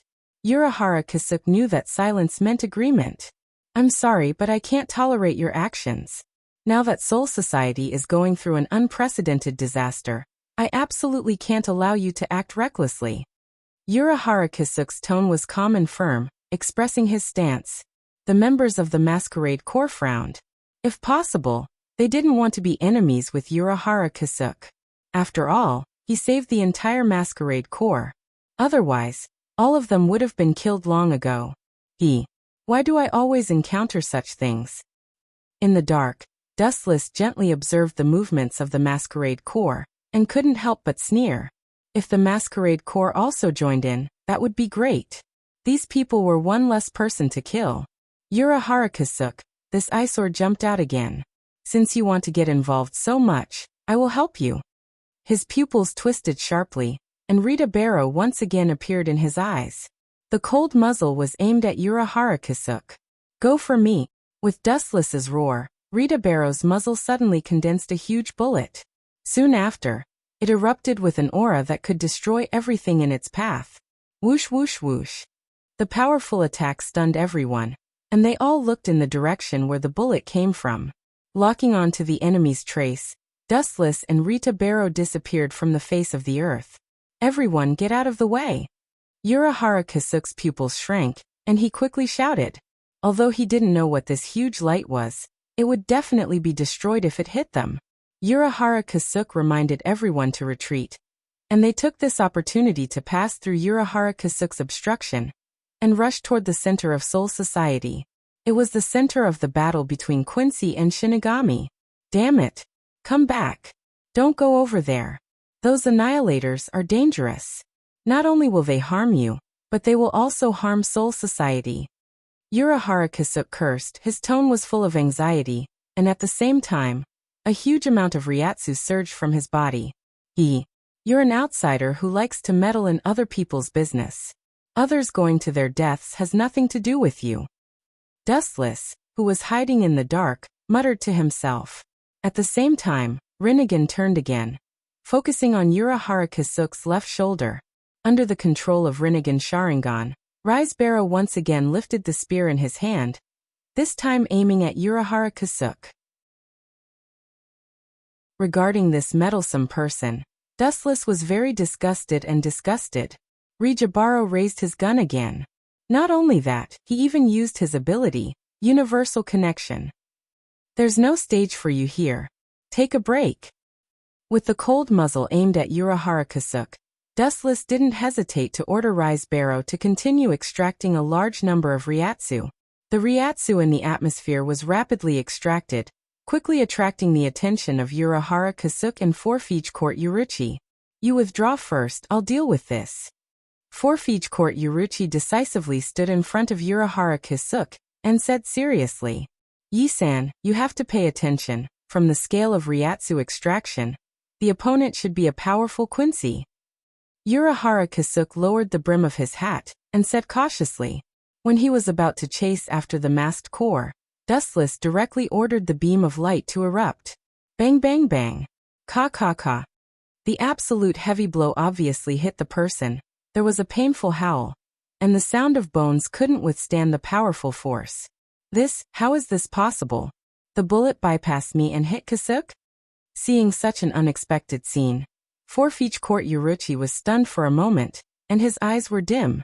Looking at Urahara Kasuk who was suffering behind him, he felt that his brain wasn't enough. Idiot, this is the essence of connection of all things. No matter if there is something in front of you or not, anything that is targeted by Rise will be hit.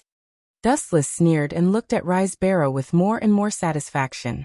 No wonder Quincy calls Yawatch God every day, and this guy calls himself God's messenger. This kind of ability is indeed heaven-defying. After taking a deep look at Urahara Kasuk, Dustless quietly left, opened the tunnel to Hueco Mundo, and disappeared from the war-torn Soul Society. This was only the first step of Dustless's plan, and it was far from enough to completely kill Quincy. After all, the Sternritter Knights had 26 members, and their combined strength was almost at the captain level. It seems that this is the end. Urahara Kasuk endured the stabbing pain all over his body, and looked at the disappearing figures of the masked core. His tone was particularly bleak. "They are our trump card against Sosuke Aizen. If we don't save them, we may be wiped out." Forfeige Court Uruchi supported Urahara Kasuk. "I also want to stop them, but I don't have the ability now. I hope God has mercy on them." Urahara Kasuk said weakly. His body was about to fall. The bastard who provoked the war between Shinigami and Quincy is definitely not a good person. No matter who wins or loses this time, one side will be swept into the garbage heap of history. Which bastard is cursing me behind my back? If I catch him, I will definitely destroy him. On the way to Hueco Mundo, Dustless sneezed all the way. Chapter 11-14. Hueco Mundo was always so cold and bleak, a deathly silence. The sandstorm was the truest portrayal of Hueco Mundo. The boundless void distorted, and a figure stepped out from it. It was a young man with delicate features and handsome features. His deep eyes were filled with wisdom and his black hair fluttered in the wind. His eyes were indifferent from the beginning to the end. However, The gentle smile at the corner of his mouth made him seem very friendly. His temperament was extremely contradictory, both good and evil. It was as if he could call you brother in 1 second and go through a mountain of swords or a sea of fire, but in the next second, he could turn hostile and stab you in the back. It was always hard to tell what he was thinking. "Young master." Harabel, who had been notified in advance, called out. Her voice was very clear and pleasant. She was usually as cold as ice, but when she saw Dustless, she immediately put on a smiling face. "Yo, long time no see." Dustless withdrew his indifference, and a gentle smile bloomed on his face. He had always treated those who sincerely supported him with sincerity. Voids and Shinigami were no different in his eyes. On the contrary, Dustless preferred Voids because they were easy to tame. Compared to the Shinigami of Soul Society, Dustless believed that great Voids were much easier to communicate with. If he showed more strength than the other party, most Voids would submit. Ever since Dustless wanted to capture Eastern Sage to Soul Society, and because of Dustless's calculations, Harabel became the uncrowned king of Hueco Mundo. And because of Dustless's calculations, Sosuke Aizen trusted Harabel without a doubt, and gradually replaced Eastern Sage, who used to be his right-hand man. Sosuke Aizen was relieved to leave Hueco Mundo to Harabel. "How have you been recently?" After landing, Dustless was not in a hurry to ask about Hueco Mundo. Instead, he was very concerned about Harabel. A qualified leader should first know how to win the trust of his subordinates, and not use them without limits. A small stream flows a long stream. "I'm fine." Harabel nodded and replied calmly. Hearing this, Dustless smiled. Even though Hellable hid it very well, Dustless could still clearly see the gratitude in her trembling voice. Sosuke Aizen had never shown such concern before. "How's the thing I told you to prepare?" Changing the topic, Dustless asked. "Now that you've become the king of Hueco Mundo, you should know the people I'm talking about like the back of your hand." Dustless was talking about the great Voids at the level of Vasto Lord, Stark, Ulquiorra, Hellable herself, and a female Vasto Lord. Her name was Niru. Ulquiorra and Stark are both loyal to Sosuke Aizen. I'll find an opportunity to kill them both. As for Nero, the image of a little loli appeared in his mind. Dustless said softly, "If the method is used properly, she can be pulled into our camp." In fact, Dustless didn't intend to recruit subordinates. He knew that he could defeat Shinigami by himself, but after seeing Quincy's numbers, Dustless's heart was destroyed. Not to mention anything else, Dustless didn't expect them to fight. At least, he needed a few subordinates to gather information for him. This was the most basic thing, so he didn't want to be a headless fly that had to do everything by himself. He even had to gather information by himself. Her? A green-haired Great Void's figure appeared in Harabel's mind. She pondered. Her strength is indeed good, but she hasn't betrayed Sosuke Aizen, that hateful man. Approaching her rashly might backfire. Unlike other Great Voids, Nero was very kind. Sosuke Aizen once used a trick to save her, so she was almost loyal to Sosuke Aizen. Comparable to a stubborn person like Ulquiorra. Harabel, take a long-term view. If there are no conditions, we can create them. If Sosuke Aizen can save Nero, we can also make her betray us. Dustless smiled confidently. He was a transmigrator and could predict the future. His advantage was self-evident. If he couldn't even defeat Sosuke Aizen, he might as well find a deserted place and kill himself. Harabel's eyes were shining. She said, "I understand, Master. I'll go and sneak attack her, then you come out and save her." Sosuke Aizen used this old-fashioned method to trick Nero. This old-fashioned method sometimes works, but sometimes it's self-defeating and not suitable. And Nero isn't a 3-year-old child, she'll definitely be exposed. Dustless knew that Nero hadn't been attacked by Nutla yet. Her memory and body hadn't deteriorated. She was very smart now. That's right. Dustless's eyes lit up. After Harabel's reminder, he suddenly thought of a feasible plan to drag Nero into the water. That idiot called Nutla remembered that Nero was very dissatisfied. He can use it. Dustless sneered and thought of a plan in an instant. Yes, he has always looked down on female voids.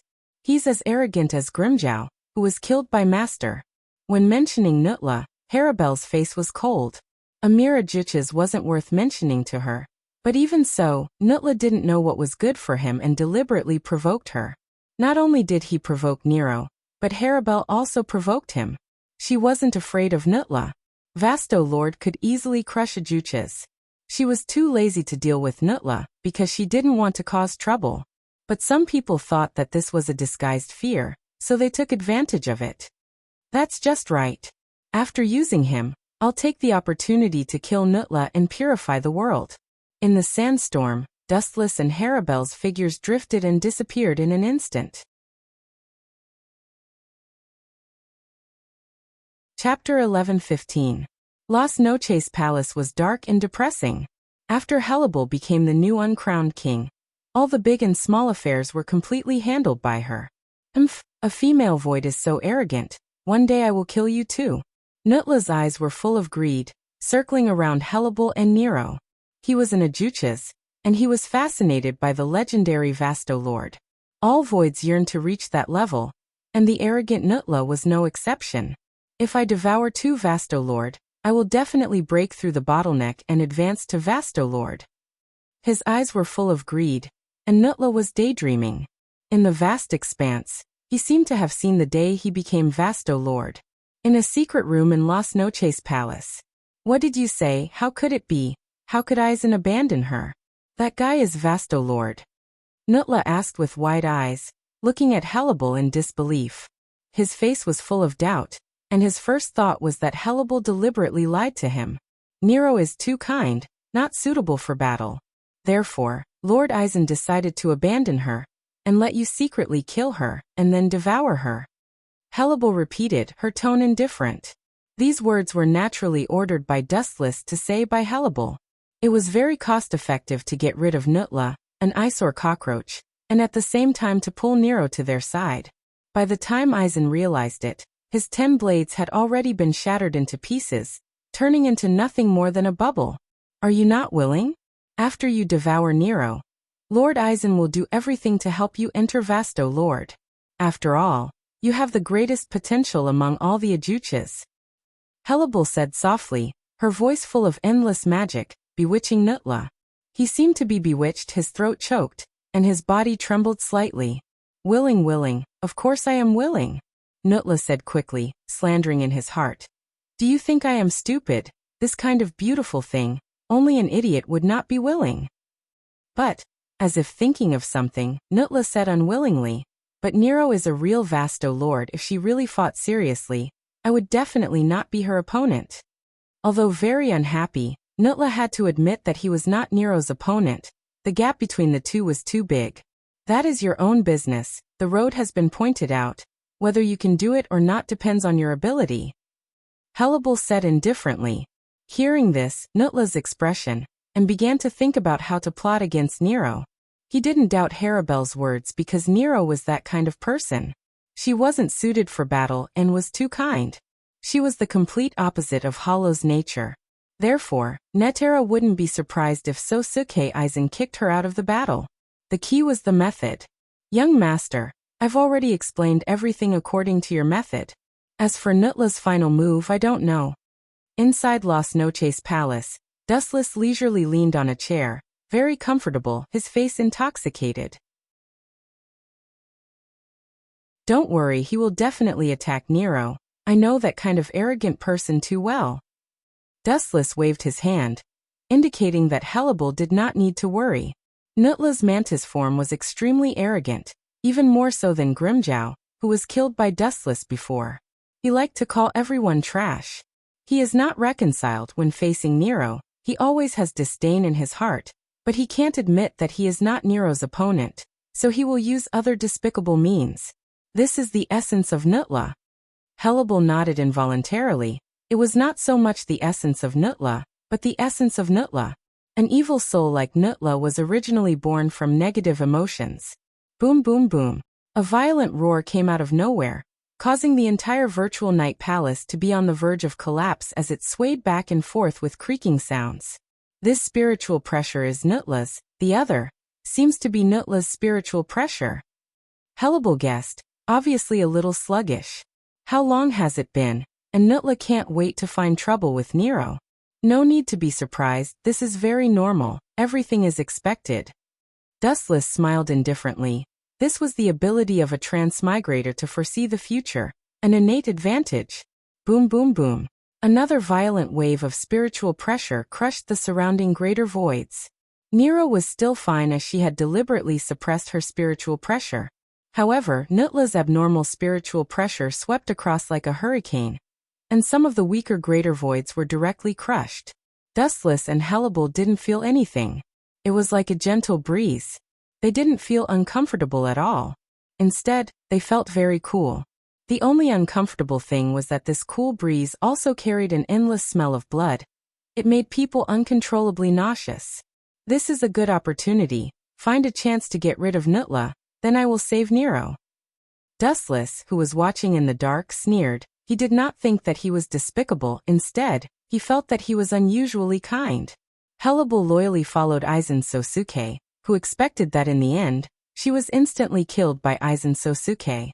Nero was probably not much stronger, so in Dustless's eyes, this was not a scheme, but a disguised redemption.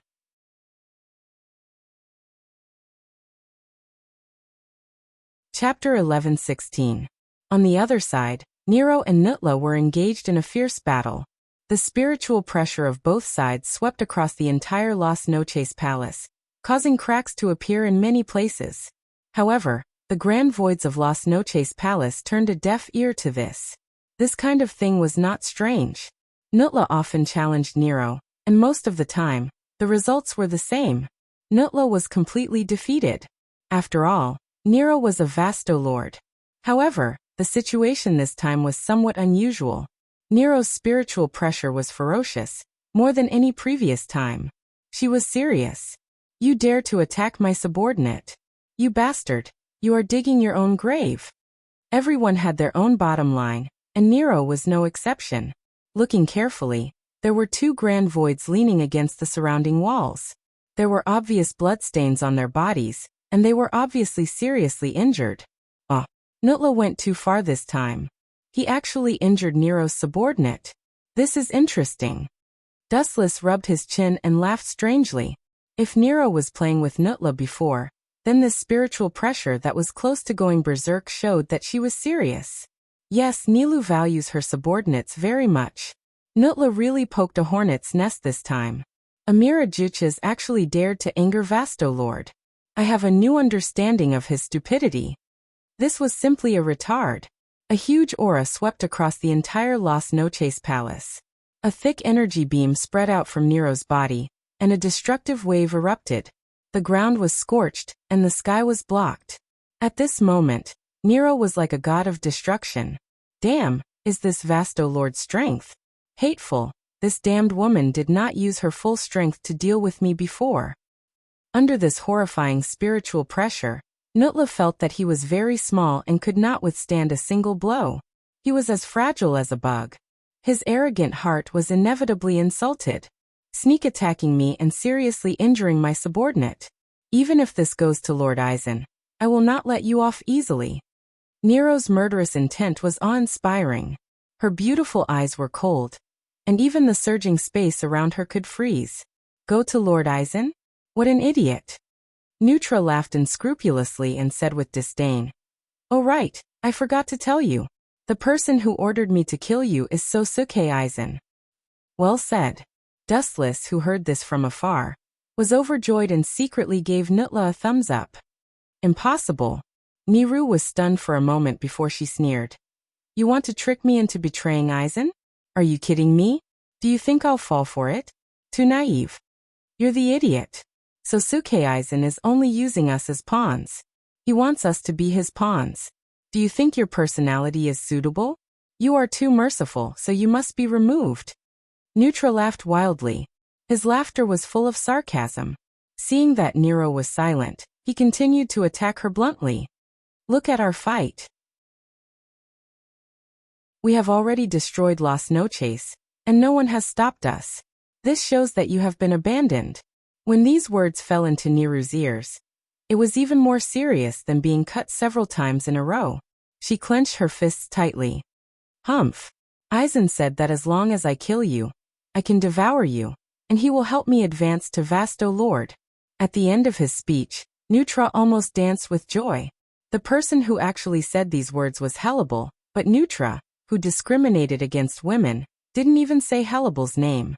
Anyway, Hellebel was just a messenger. At the same time, a mysterious shadow swept into the air, and the sharp Zanpakuto slashed directly at Niru. Pucci. Caught off guard, Niru was immediately seriously injured, and the bone mask on her forehead was crushed by the ferocious blade. Her face turned pale, and she suddenly spat out a big mouthful of blood. But the most surprising thing was that Niru's Ryatsu fluctuations gradually decreased, like a deflated ball, and the majestic Ryatsu in her body dissipated in an instant. No wonder he is so confident he actually conspired with others. Hellebel's face changed, and she looked at Niru with a bit of self-blame in her eyes. As a female Greater Void, and Vasto Lord, the two of them had a good personal relationship. Enough, you go and stop the Greater Void reinforcements. Leave these two to me. Looking at the figure who attacked Niru, Dustless stepped out and disappeared like a hurricane. The pink Greater Void, called Arsaporo, was also one of the future 10 Blades. His strength was good, especially 200 years ago. He was said to be Vasto Lord. Later, for some reason, his soul was divided into two and he was demoted to the current Ajuchas. I'm coming. Seeing this, Neutra was overjoyed, and he quickly rushed toward Niru. At this moment, her Ryatsu dissipated, and she was at her most vulnerable. Pucci. A golden light flashed and Neutra's face turned pale, and he was shocked to find that his arms were cut off by the light. The light condensed, and Dustless's figure appeared.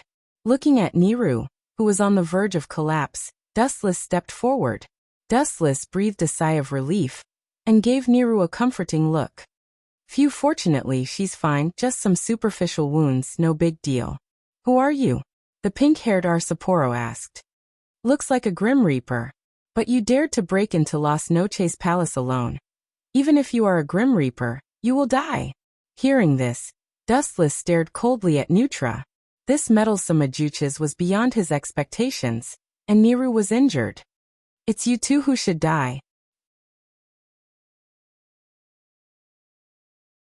Chapter 11:17.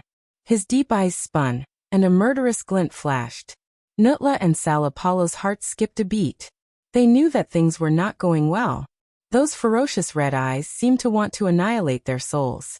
They were in extreme pain, as if they were being burned by the invisible fire of the Red Lotus. They were almost melting. Nutla and Salapalo saw this and took a step back. Even though Dustless did not have any Ryatsu fluctuations, his glance was enough to make them tremble in fear. The two of them could not help but break out in cold sweat. Bastard! After taking a step back, Nutla, who realized what had happened, was shocked and angry. If there were not so many people around, he would have slapped himself. He was so scared by a person's gaze that he kept retreating, unable to resist. Just thinking about it made Nutla's whole body explode. What kind of humiliation was this? The sword of the Grim Reaper can't hurt me. Among the 10 blades, my steel skin is the hardest. Nutla laughed arrogantly. And I have this ability. The arms that were cut off by Dustless suddenly emitted a strange Ryatsu fluctuation. Immediately, the severed arms quickly regenerated. So, what are you trying to say? Dustless was not moved. He asked indifferently. Don't talk about super regeneration and steel skin. These two shallow abilities. Even if you have the ability to resurrect the dead, you are still doomed to die. You said my ability is shallow. Nutla was stunned. He immediately laughed out of anger and said, Is that so? Then I will let you understand what it means to defy the natural order.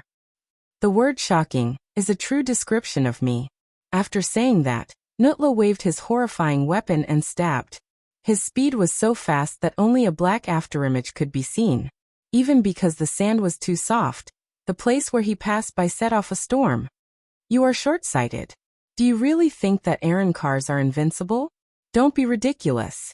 Don't say that you are just an Achuka's Aaron car. Even if you are a Vasto Lord, in fact, you are just SOSO. Dustless sneered. The so-called Vasto Lord was actually very fragile.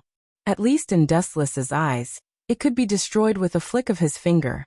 For some captain-class Shinigami, Vasto Lord was just as vulnerable. For example, Aizen Sosuke could suppress Ajuchas with Ryatsu alone. He could kill Vasto Lord with one strike. Dustless was even less of a problem.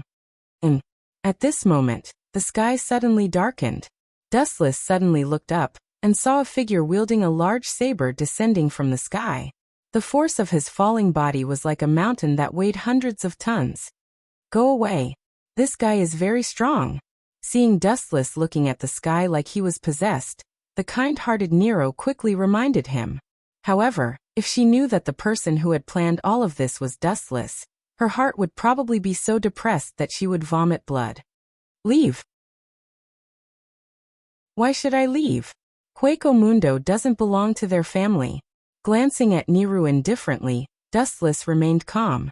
The chakra in his body surged, and a giant Tengu was formed in the blink of an eye. Kinsusanu. Following Wu Chen's command, the golden light turned from virtual to real. The thick arm clenched tightly, and a super-large fist blasted out. What the hell is this? Nutla roared with a sharp tone.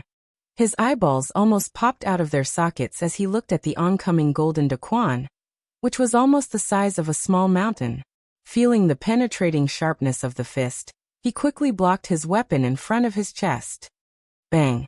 Under the control of his mind, the thick fist blasted into Nutla without any accident. The powerful force could destroy heaven and earth, and Nutla disappeared in an instant. Hundreds of meters away, Nutla was lying on the ground in a sorry state.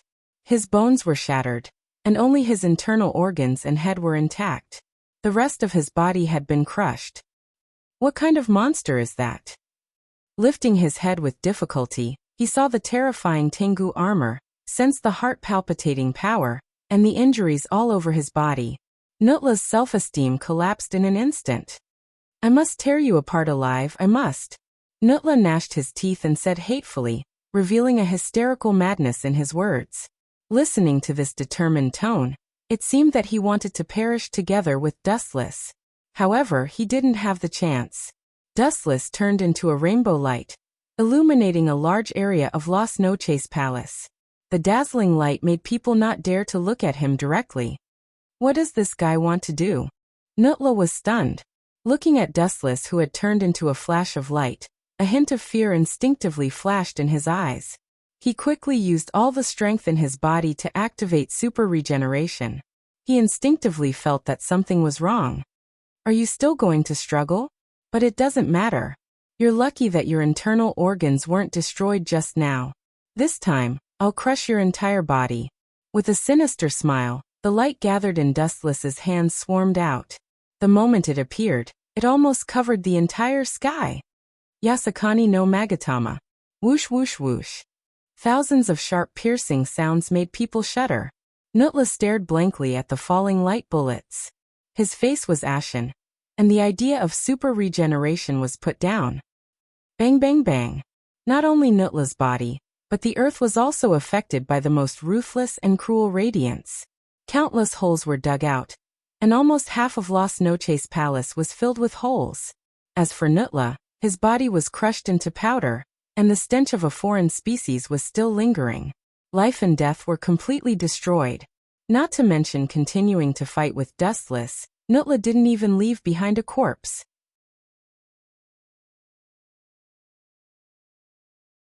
Chapter 11:18. Nilu's eyes widened when she saw this scene. Her pupils dilated several times. She was horrified and shocked. She stared at Dustless in surprise as if she was looking at a prehistoric monster.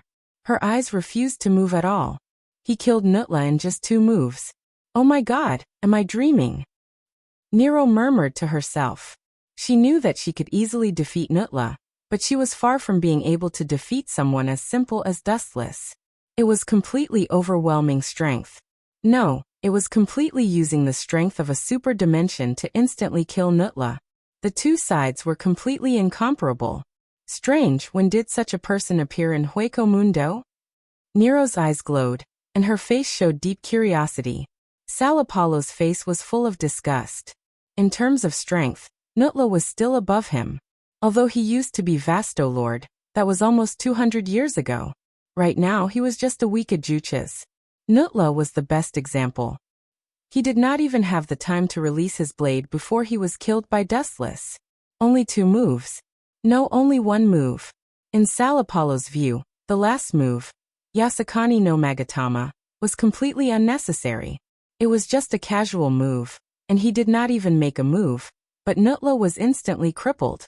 How do you feel? After approaching Nero and seeing that she was safe and sound, Dustless smiled and said, "This is just a small injury.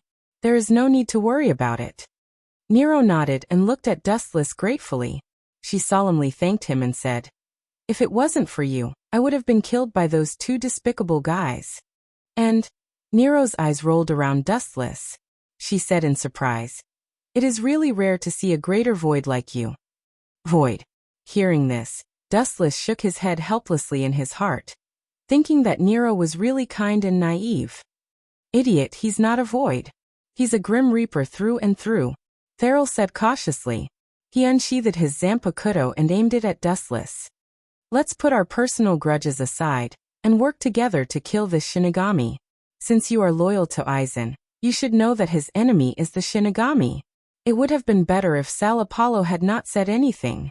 Now that Salapalo had mentioned it, Nero was instantly enraged. The majestic spiritual pressure that had disappeared earlier was now completely restored, and it pressed down on Salapalo with an overwhelming force. The waves were endless like the sea, wave after wave, and they were endless. Ka. Unable to withstand the destructive and suffocating spiritual pressure, visible cracks began to appear on the steel skin on Salapalo's body. "Aizen, I want to kill him." Nero's words were shocking. She turned her head to look at her subordinates who were in a terrible state, and her dormant killing intent erupted. People have reverse scales. Those who touch them will die. Now that Sosuke Aizen indiscriminately sent people to kill her, Nero naturally wouldn't just sit there and wait for death. It seems that my efforts were not in vain. I'll have to provide free labor in the future," Dustless said happily. Looking at Nero's hateful expression, he sighed that women were indeed creatures who could distinguish between kindness and hatred. Towards betrayers, they all harbored a deep-seated hatred. Of course, betrayal was actually nonsense.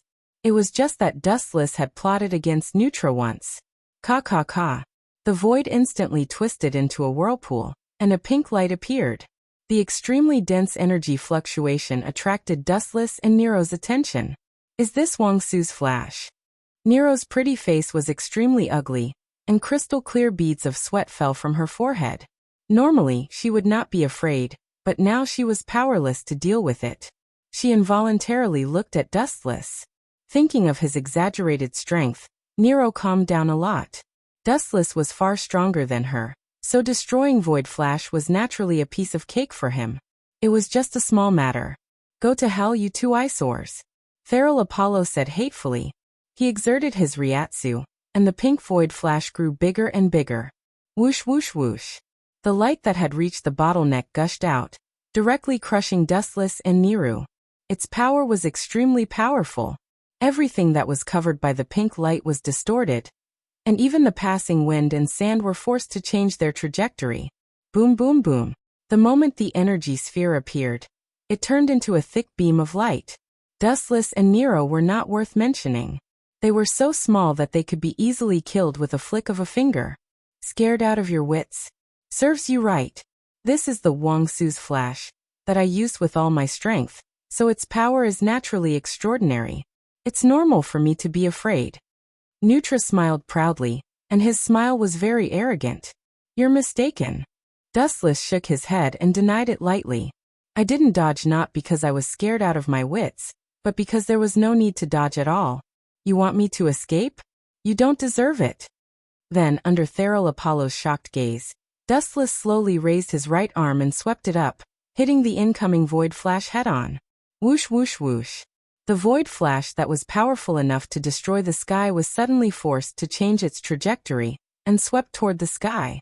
It was casually slapped away by Dustless. How is this possible? I must have forgotten to bring my eyes when I came out in a hurry, and my old eyes must be seeing things. Feral Apollo gasped and said in a daze. His tone became abnormally slow, and his eyes were fixed on Dustless. Especially when he saw that Dustless looked as if nothing had happened, he was even more certain of his thoughts. It was definitely an illusion.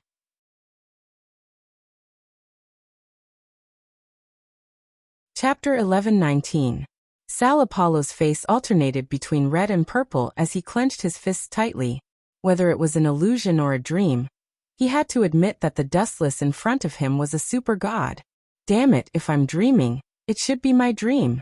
Why is he so strong in my dream? This isn't fair. Sal Apollo cursed in his heart. He felt powerless, and even though he tried to suppress the fear in his heart, his pale face betrayed him.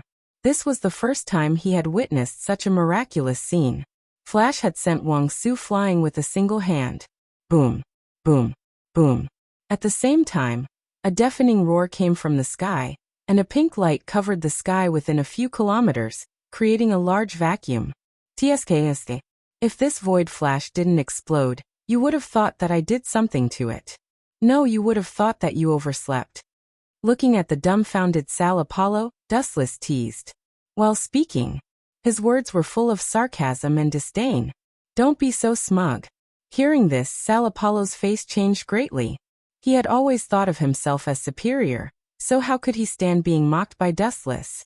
He was the most outstanding scientist in Hueco Mundo, and no one had ever dared to speak to him in such a disdainful tone. Even Sosuke Aizen spoke to him as if he was equal. He's very strong, and his body is very unusual. Be careful. Seeing Dustless's arrogance, Nero had to remind him. He's not as simple as he looks on the surface. I remember that about 200 years ago, he was a complete Vasto Lord. Later, for some reason, his soul suddenly split into two, and his strength fell to a Juches. It's too late to say anything now. This blind death has angered this genius. He must pay the price to appease my anger, his life. Seeing that Nero had revealed his identity, Sal Apollo immediately clamored. His arrogance made it seem as if he would kill even the King of Heaven. I know. Dustless nodded. His next words made Nero and Sal Apollo vomit blood. He said, if it weren't for the lack of time, I would have dissected him and observed him. His soul can be divided into two. He's not simple. Dustless's tone was full of praise. To be able to split one's soul into two independent existences, he knew that he could not do it. He was somewhat impressed by Sal Apollo. You want to dissect me? Thar Apollo ignored all the bullsh *t that Thar Apollo had spouted.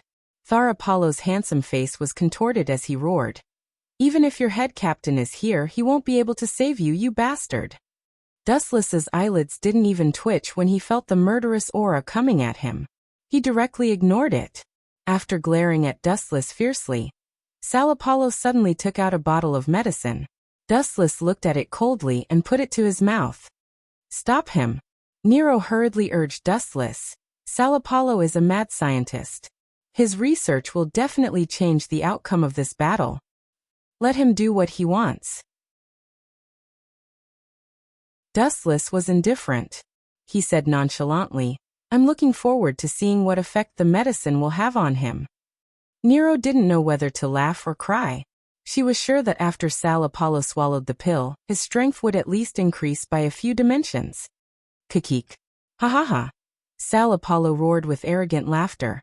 Then, a majestic spiritual pressure seemed to descend from the sky. It was so oppressive that it was difficult to breathe. Nero looked at Sal Apollo in horror. Suddenly, a terrifying thought flashed through her mind. Could it be that he has recovered all his strength from before? Looking at Sal Apollo, Nero's eyes flashed with astonishment. She could clearly feel that Sal Apollo's spiritual pressure was rapidly expanding, surpassing her at her peak. After all, Sal Apollo was Vasto Lord more than 200 years ago.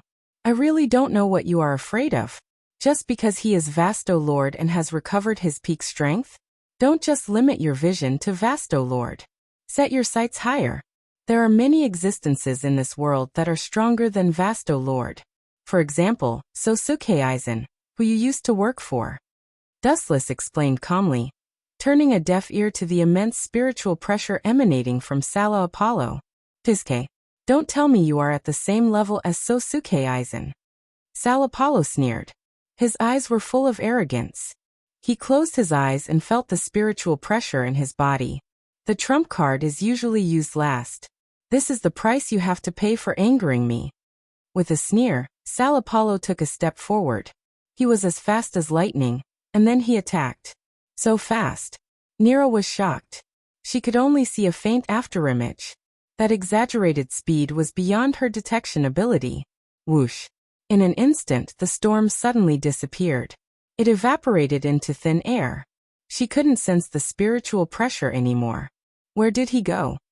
Nero's expression changed. She was on guard. She looked around and focused on searching for Sal Apollo's spiritual pressure. Behind your body, Dustless reminded her indifferently. Nero was stunned when she heard that. She turned around and saw Sal Apollo. Death God, your reaction is quite fast. Sal Apollo, who was behind him, was surprised. Then he mocked arrogantly, but you still have to die. Bastard, when did it start? At that moment, a sharp pain suddenly spread throughout his body. Sal Apollo screamed.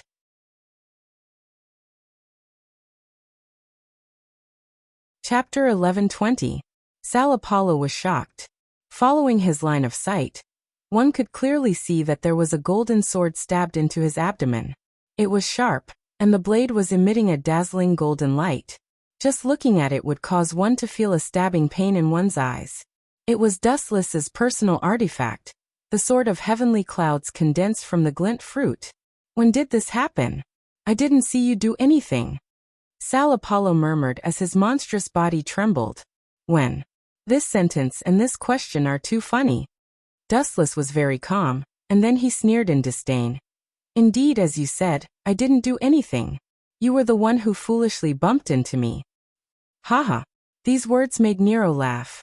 Looking at Sal Apollo's flushed face, she felt particularly happy. Stop bullshitting me. Sal Apollo's face turned red as he quibbled. His suffocating and despairing aura locked onto Dustless, and a beast-like ferocious glint flashed in his eyes. Or it could be said that he was an out-and-out beast. His whole body was covered with a thick bloody light. Enduring the pain all over his body, he forced himself to retreat. Every time he moved, his body would be in extreme pain. This damn thing is still hot. Sal Apollo was in unbearable pain. The scorching light of the sword of heavenly clouds was eroding his body. His internal organs were scorched, and his life force was reduced without limit.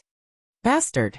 Sal Apollo said fiercely, and his sharp roar sounded like he wanted to cut Dustless into pieces. Seeing that you are in so much pain, I will be a good person and help you. Looking at Sal Apollo, who was trying to break free from the sword of heavenly clouds, but was in so much pain that his whole body was cold, Dustless chuckled, and his left eye suddenly turned white. The Tensigan descended. He gently raised his right hand and aimed at Sal Apollo's abdomen, and the chakra in his body began to dance. What? You want to hit me with such an ordinary fist? Do you think I am a human?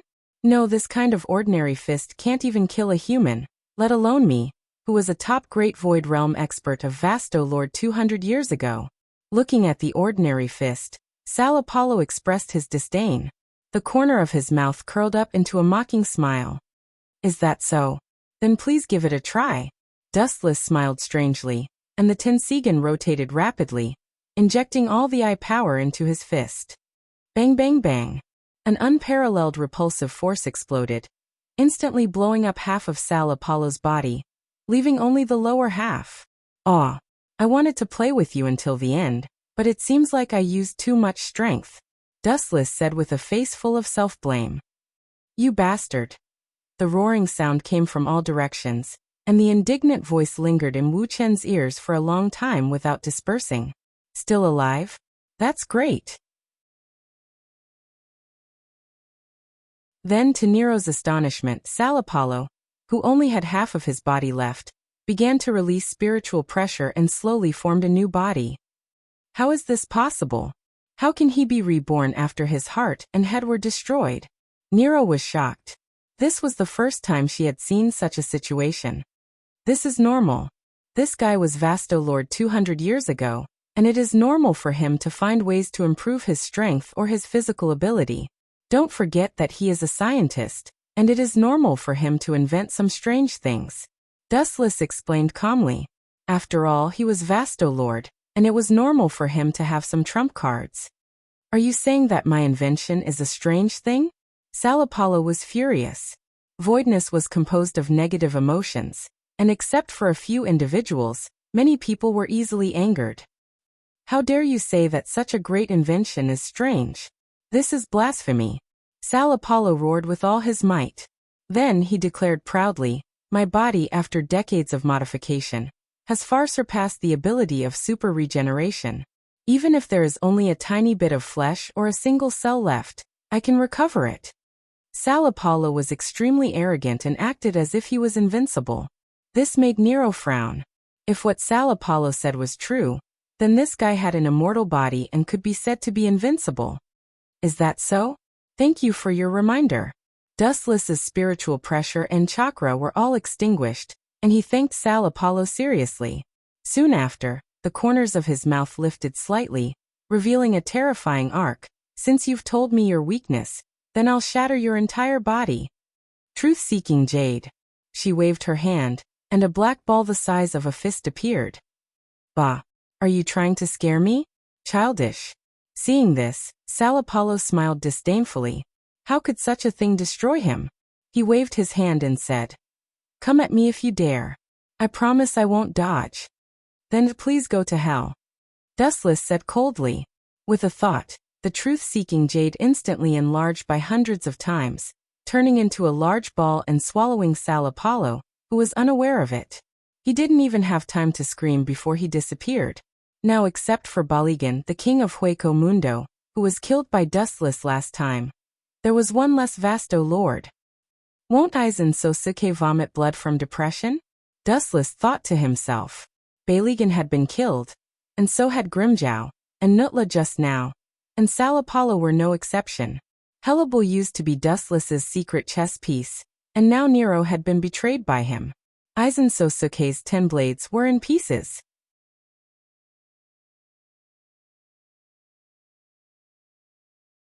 Chapter 11:21.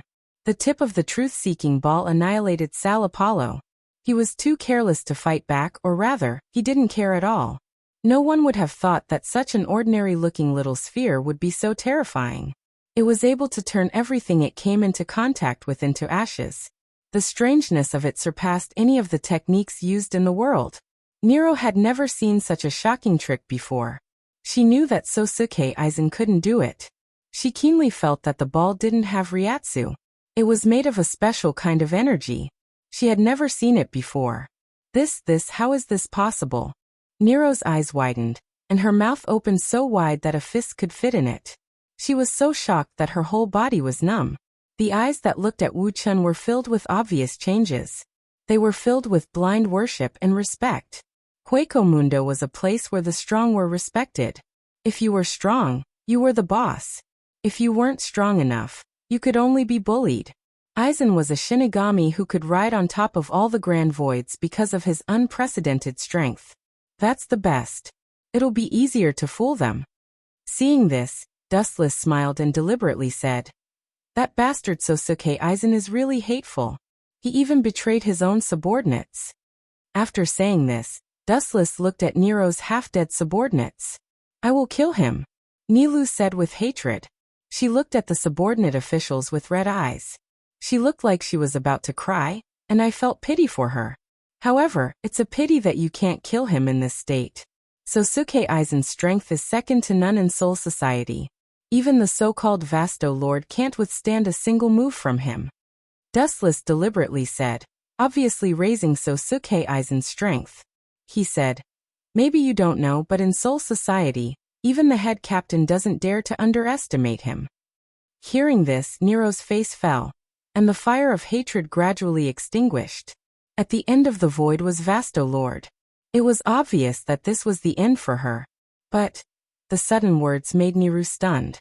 She was very nervous and excited. She looked at Wu Chun with eager eyes. He was her only life-saving straw. His watery appearance was quite cute. Isn't it a bit too much to fool her like this? Dustless felt strange.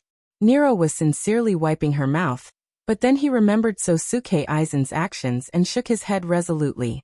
This was not a trick. This was his mother's redemption. Vasto Lord is the fixed point of nothingness, but it is not the end point of Eren core shattering.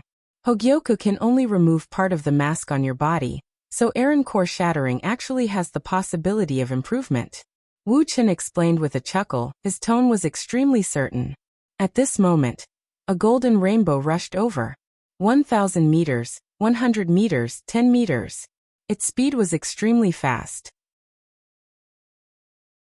In the blink of an eye, it was infinitely close to Nirvana and Dustless. It's you. Her pupils constricted, and after seeing who it was, she said warily, Hellable? Are you here to kill me as well? Of course not.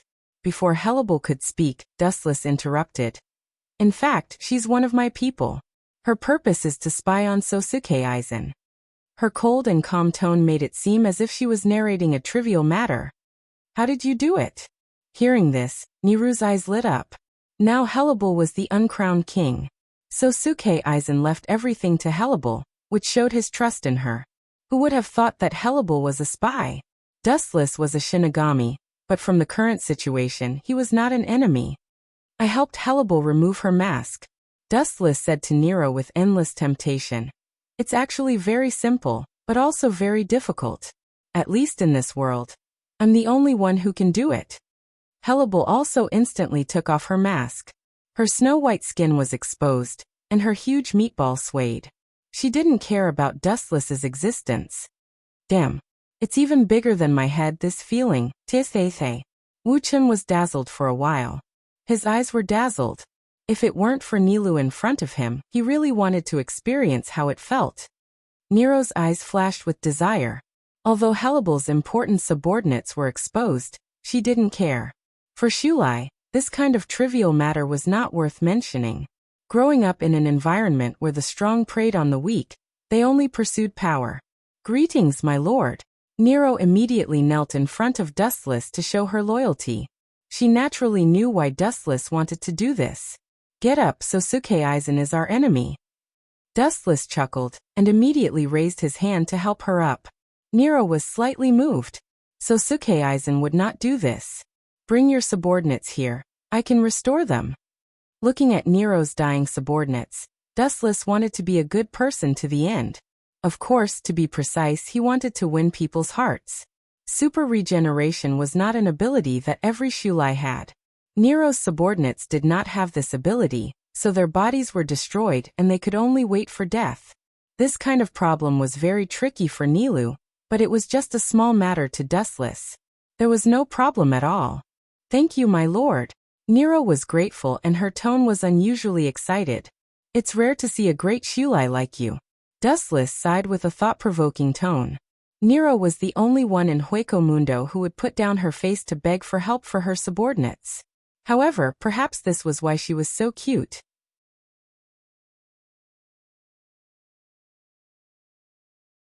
Chapter 1122. Nero was filled with respect and admiration for Dustless. Perhaps it was because they were both rare females, or because they were both Vasto Lord, but she often interacted with Herlibel and knew her personality. Now that Dustless could pull this female iceberg to his side, Nero was surprised. Also because of Herlibel, she felt a sense of belonging to Dustless.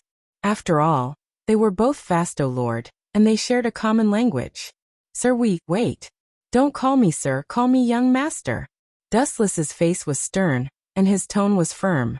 It was as if he would turn hostile if Nero called him sir again. Nero was stunned and subconsciously looked at Herlibel. The latter helplessly shook her head and frowned. Dustless's habit also gave her a headache. You children don't understand the world of adults, and don't ask too much. In short, don't call me sir. Dustless said with an unfathomable look. That's because everyone who calls me sir is a traitor. Wu Chen secretly complained in his heart. He immediately looked at Niru, who wanted to say something, and asked, What's the matter? Tell me. Nero nodded and asked, What's the next step of our plan? Are we going to kill Sosuke Aizen? These words attracted Herlibel's attention. and she eagerly looked at Dustless. It's still too early, Dustless replied. The two women's eyes dimmed, and they seemed disappointed. After all, Sosuke Aizen was their mortal enemy. As for her libel, you can stay in Hueco Mundo. As for Nero, Dustless's eyes fell on Nero and circled her for a moment. He suddenly made a decision and said, You will stay with me for the time being. There are still many things I need you to do. Nero didn't say anything. At the same time, the fierce battle in Soul Society continued. Although Yawatch himself didn't appear, the battle was still earth-shattering. The eyes of both sides were red with killing intent as they fiercely fought back and forth. The entire Quiet Soul Society was severely attacked and turned into a pile of ruins. Not only that, the scale of the war gradually spreading to the entire Soul Society. Blood dyed the ground red, and the air was filled with the pungent smell of blood. At a certain border area, Dowbreaker 90, Black Coffin. The razor-sharp black lights attacked from all directions. There were so many of them that it was not as simple as tens of thousands. All of them attacked the blonde man. Pucci, Pucci, Pucci. The black light engulfed the golden-haired man's body, mercilessly slicing his body. Countless flashing blades attacked him together. However, he couldn't hurt him at all. His expression remained cold and indifferent from the beginning until the end. He was like a towering statue, and his handsome face seemed to have been frozen forever. There wasn't a trace of expression on his face. Sosuke Aizen, how dare you betray us? The golden-haired man raised his head and stared at the person who attacked him. His unchanging face finally had some expression. However, it was filled with cold killing intent. This person was the current leader of Wandenrake, Jugram. Because Yawatch was sealed, he was given the ruler's mask, and had been in charge of Wandenrake's affairs. At the same time, he was the next king and the leader of the Stern Cross Knights. I betrayed you? As if he heard the funniest joke in the world, Sosuke Aizen almost laughed out loud. At the same time, he was extremely angry. He no longer concealed his killing intent and erupted like a tide. Your subordinate, the Quincy Master called Li Jiebaro, ambushed Silver and dared to target my Hengyu. You still dare to say that I betrayed you? Preposterous. Are all of you so shameless? Sosuke Aizen said angrily. His eyes were filled with killing intent as he looked at Jugram, his heart filled with anger. He had always been the one scheming against others, but this time he was tricked by Jugram. Rita. Hearing this, Jugram was extremely gloomy. His eyes flashed with anger. In reality, he still didn't understand the situation. Originally, he ordered Rita Barrow to deal with the traitors in the modern world, Candace and Bambieta. Who would have thought that not only would he not return, he would even recklessly attack Soul Society. The most hateful thing was that he had revealed the secret of Wandenrake for 1,000 years. What made Jugram want to vomit blood was that this was in front of head Captain Yamamoto. Left with no choice, Jugram could only order all the members of Wandenrake to attack. Only then would they have the initiative. I have nothing to say about Rita Barrow, but it is a fact that you provided head Captain Yamamoto with information about Wandenrake. Jugram didn't reply. He still couldn't find Rita Barrow. He dared to have ideas about Hogyoku, so it is normal for me to betray you. Sosuke Aizen didn't care. He looked at Jugram with a burning desire to fight. Stop talking nonsense. Let me see how different you are as the leader of a knight regiment. Aizen's Ryatsu shot out a cold light, and his Ryatsu surged. He pounced on Jugram, intending to start a fierce battle. Serves you right, you two idiots who always think that you are infallible better die. Ever since the last lesson, Sosuke Aizen always hit Hogyoku on his body in case he was unprepared. These words naturally fell into Hogyoku's ears, or Dustless, who was disguised as Hogyoku's consciousness.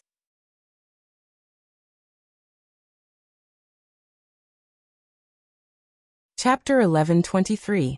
Dustless was the one who secretly instigated this war. His goal was to get rid of the Wanless Empire that was hiding in the dark. Only by crushing them could Dustless be at ease. After all, this colossus was even stronger than the Grim Reaper. Dustless could still clearly remember that when he fought against Squad Zero, Urabaker's 4 personal guards had crushed them with overwhelming strength. That's right, it was an instant kill. The most shocking thing was that when he fought against head captain Yamamoto, although Urabacker had used a trick to get rid of him, it was enough to show Urabacker's foresight. Not only was he strong, but he was also unparalleled in wisdom. Time flew by, and in the blink of an eye, 3 days had passed. In Kongza City in the modern world, Candace and Bambietta had been waiting for Dustless for a long time. After all, Dustless was now equivalent to their boss. But what made the two girls stomp their feet was that when Dustless returned home, he brought back a woman with a voluptuous figure, Nero. Hey, I just have one more subordinate. Do you two need to be like this? On the sofa, Dustless looked at the two girls in front of him helplessly. Candace and Bambietta were looking at Dustless unkindly. Candace, in particular, seemed to be emitting lightning from her body. You're just satisfying your own selfish desires. Bambietta grumbled unhappily. She was very dissatisfied with Nero's appearance. Selfish desires? Hearing this, Dustless stared blankly. After thinking for a long time, he still couldn't understand what they were talking about. He couldn't help but ask curiously, "Forgive me for being blunt, but the selfish desires you're talking about are?" Gulp. Dustless suddenly understood what the two girls meant. He smiled bitterly and said, "Don't tell me you two think I brought Nero back to satisfy my own desires?" Dustless asked with a dark expression. Nero was not bad. She had the face and the figure, but he wasn't the kind of person who couldn't move when he saw a woman. Isn't that the case? Do you think you can hide your wild ambitions from the two of us? Stop joking around. Sometimes, you're just a pervert. Bambietta sneered. Sometimes, you're just a pervert. Bullshit. Dustless cursed in his heart. When he brought Nero back, he really didn't think in that direction. If I don't teach the two of you a lesson, you won't know how powerful I am. In the future, you might even go overboard and accuse me. Dustless thought to himself as he looked at the two overbearing women. Hee. Dustless seemed to have thought of something as he let out a chilling laugh from his throat, causing the souls of the two women to tremble. What do you want? Looking at Dustless's green eyes, the two girls glanced at each other, and instinctively felt that something was amiss. They said in unison, "I advise you not to have any crooked thoughts otherwise." Humph. The two of you once said that as long as Wanless Empire collapses, I can do whatever I want to the two of you, right? Dustless dragged out his words as he asked maliciously. Hearing this, Candace and Bambietta were stunned. Back then, when they were forced into a corner and were about to be destroyed by Quincy, they did say that. Now that Wanless Empire is fighting with the Death God, it's only a matter of time before it collapses. Now the two of you can redeem your promise. Back then, the two of you said that you would be my slaves. Dustless smiled as he looked at the two women's delicate bodies. About that we. Hearing this, the two women's faces flushed red. Candace argued with a red face. Wanless Empire hasn't been destroyed yet, so it doesn't count. That's right. Bambietta nodded. You're twisting words and forcing logic. Dustless curled his lips in disdain as his gaze fell on Bambietta. Staring at her sparkling eyes and curvaceous body, he took advantage of her carelessness and pulled her into his arms. You're an exception. You lost the bet back then, so you've been my maid for a long time, Dustless said with a smile as he blew hot air into Bambietta's ear. Serving her young master in bed is also one of the duties of a maid, isn't it? Bambietta's face flushed red as a strange emotion spread through her. Especially the scorching aura from Wu Chen's body, as well as the faint smell of sweat, it caused her mind to be in a mess. Little Bambietta, just obey him. Seeing that Dustless was only circling around Bambietta, Candace relaxed and said with a smile, You're his maid anyway. You're right. Dustless gave her a look of praise, then looked at Candace who was beaming with joy. Feeling rather displeased, he said in a strange tone, I don't want someone who offers herself to me. She probably stinks of sweat. She smells as good as you. Taking advantage of Bambietta's distraction, Dustless pecked her perfect face at lightning speed. So good. So smooth. Bambietta was dumbfounded. She subconsciously touched her face that was still stained with saliva, and was instantly petrified. You. Candace was even more furious. Candace was even more furious. She naturally understood that Wu Chen's eccentric voice was mocking her behind her back. He actually mocked her for stinking of sweat. It was difficult for Candace to remain calm. Just as the two women were about to explode in anger, a powerful spiritual pressure invaded them like a basin of cold water that extinguished their flames. Even Dustless frowned and restrained his playfulness. This spiritual pressure was extremely powerful, but it was not hostile. Instead, it deliberately lowered its spiritual pressure when it arrived to show its friendliness.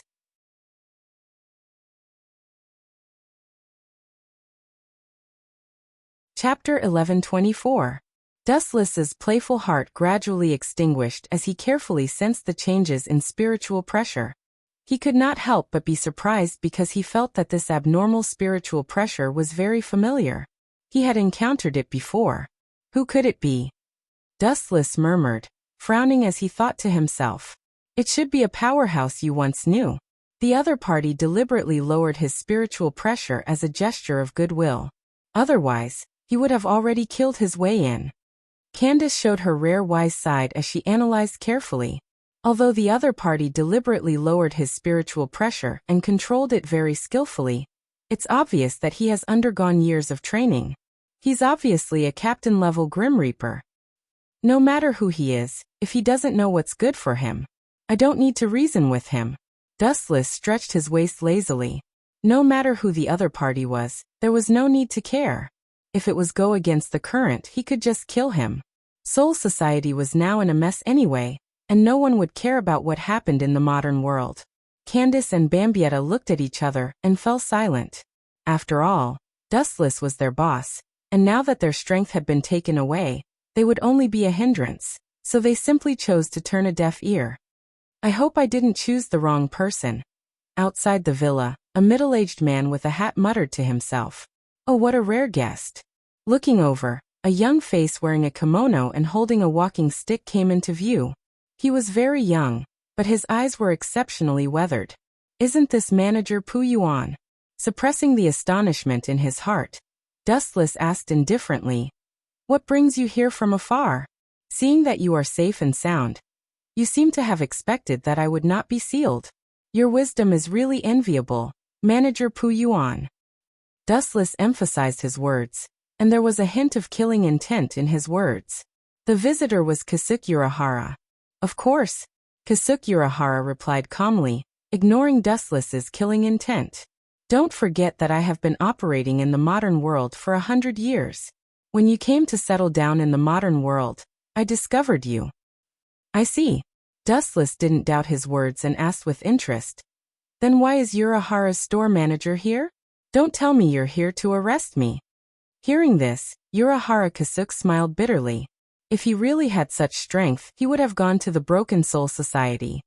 I'm here to seek cooperation. Urahara Kasuke took a deep breath and said solemnly, Although I don't know how you broke out of prison, since you escaped and didn't do anything to Soul Society, it means that you don't want Soul Society to be destroyed. After that, Urahara Kasuke looked at Dustless thoughtfully, looking forward to his answer. Idiot, it's only natural that I won't do anything. That's because someone else will do it for me. Dustless despised him in his heart, but he still pretended to be surprised and asked curiously, Then why is Manager Urahara here? Urahara Kasuke's expression suddenly stiffened, and he said solemnly, To be honest, I'm here to seek cooperation with you. Now Soul Society is on the verge of collapse, and there's a possibility that it will be wiped out by annihilation at any time. Dustless couldn't help but be startled when he heard this. He lowered his head and thought silently, but he was shocked. The Grim Reaper he expected was not so fragile. However, the current situation seemed to be the opposite of what he expected. Dustless hoped that Grim Reaper and Annihilation would both suffer, instead of a one-sided annihilation. It seems that it's just as I thought. Although I don't know the reason, he doesn't want Grim Reaper to be destroyed. Urahara Kasuke suddenly smiled, and exhaled a mouthful of turbid air. He immediately remembered the terrible situation of Soul Society and said bluntly, Annihilation suddenly invaded, and Soul Society is now in imminent danger. Impossible, What about Head Captain Yamamoto and Squad Zero? What are they doing? Don't tell me they've all been wiped out. Dustless asked suspiciously, thinking of the strength of the Head Captain and Squad Zero. They are very strong, but Annihilation is also very strong. They launched a sneak attack first, and Grim Reaper is almost always suppressed. Urahara Kasuke smiled bitterly and said, "This time, I came to cooperate with your excellency. Otherwise, Soul Society may step into a land of eternal damnation." Dustless's thoughts changed. Although he was happy that Squad Zero, Head Captain Yamamoto, and Sosuke Aizen were brutally beaten up, it was not in line with his original intention to be defeated by Annihilation. "You want to drag me down with you?" Dustless asked coldly after a moment. Urahara Kasuke paused for a moment and said, "You're right to think so, but this is the current situation of Soul Society. It's true that we have a grudge in the past, but I hope we can put it aside. If Grim Reaper is destroyed, it won't be good for anyone." Dustless didn't doubt Urahara Kasuke's words. Urahara Kasuke's sincerity was enough to come alone. "I really didn't expect. That group of Annihilation is so strong that they can suppress Godei 13. Murmuring with a strange light in his eyes, there was a hint of murderous intent in his words. "There are too many involved. Do you know Yawatch?" Urahara Kasuke asked. "The King of Annihilation? Of course I know." Dustless replied indifferently. Not only did he know, but he also heard a lot about it. He stared at Urahara Kasuke and saw his helpless face and a headache. Obviously something was wrong.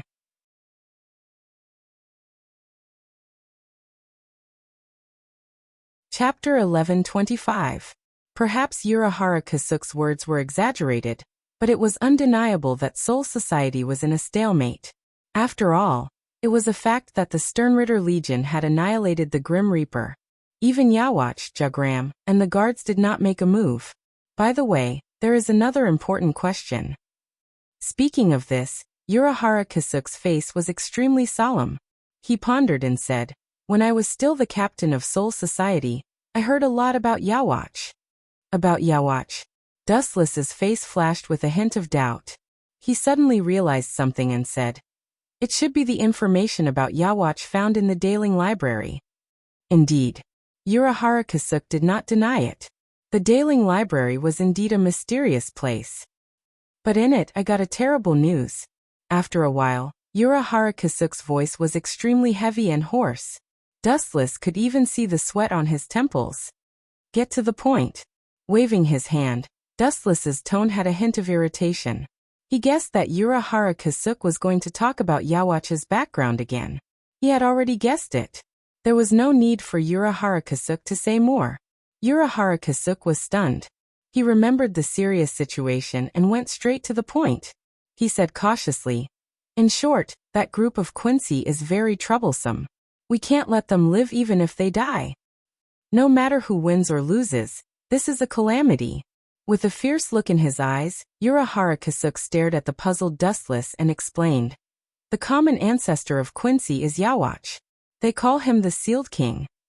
All Quincy have Yawatch's blood in their bodies.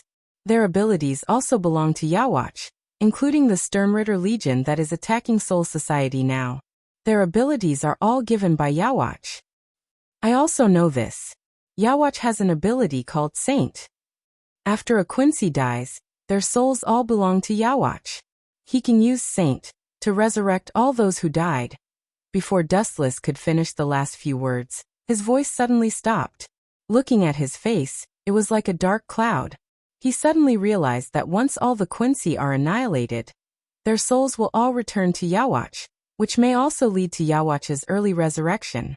"It seems that you have realized the problem, so I don't need to explain more." Seeing this, Urahara Kasuke exhaled a mouthful of turbid air and sighed heavily.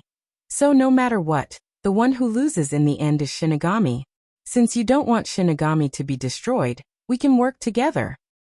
Are you not afraid that I will plot against you? After all, we have a grudge." Looking at this moment, Dustless was he Kasuke's Aaron, he Kasuke him, he even the previous grudges. Was Kasuke. "If I can, of course, I won't cooperate with you, but right now, I have no choice. The group of people in the Mask Legion has gone berserk, and I have no allies to choose from. Although there is still Ishin for me to choose, he has lost the power of Reaper, and he is having fun with his wife and children. Kisuke Urahara said in annoyance. Like a defeated rooster, he was dispirited and cursed in his heart. You are being honest for once. Dustless smiled. He knew that this was the truth, because now the whole world was involved in the war. Even Sosuke Aizen was fighting against Jugram because of Dustless's instigation. No matter who was right or wrong between Kisuke Urahara and Dustless, it didn't matter, because there was only one way to go, and that was to cooperate with Dustless. In the whole world, only Dustless was free at the moment. Cooperation is possible, but how do you plan to cooperate? First of all, what's in it for me? Dustless suddenly asked. Cooperation is naturally a win-win situation. If there are no benefits, Dustless won't do it. Kisuke Urahara hesitated when he heard this. He also understood the truth that you can't catch the wolf without sacrificing the child. However, what gave him a headache was that there were no benefits for Dustless. Soul Society is going to be finished, and this is the biggest disadvantage for you. Kisuke Urahara's eyes lit up, and he began to quibble. If that's the case, I'm sorry, I can't cooperate with you. Dustless shook his head and directly rejected Kisuke Urahara's conditions. What he meant was that he wanted Dustless to be a coolie, but he didn't get anything in return. Even if Quincy can really annihilate Shinigami, it will definitely be a lose-lose situation in the end. Speaking of this, Dustless's tone was obviously stagnant, and he smiled.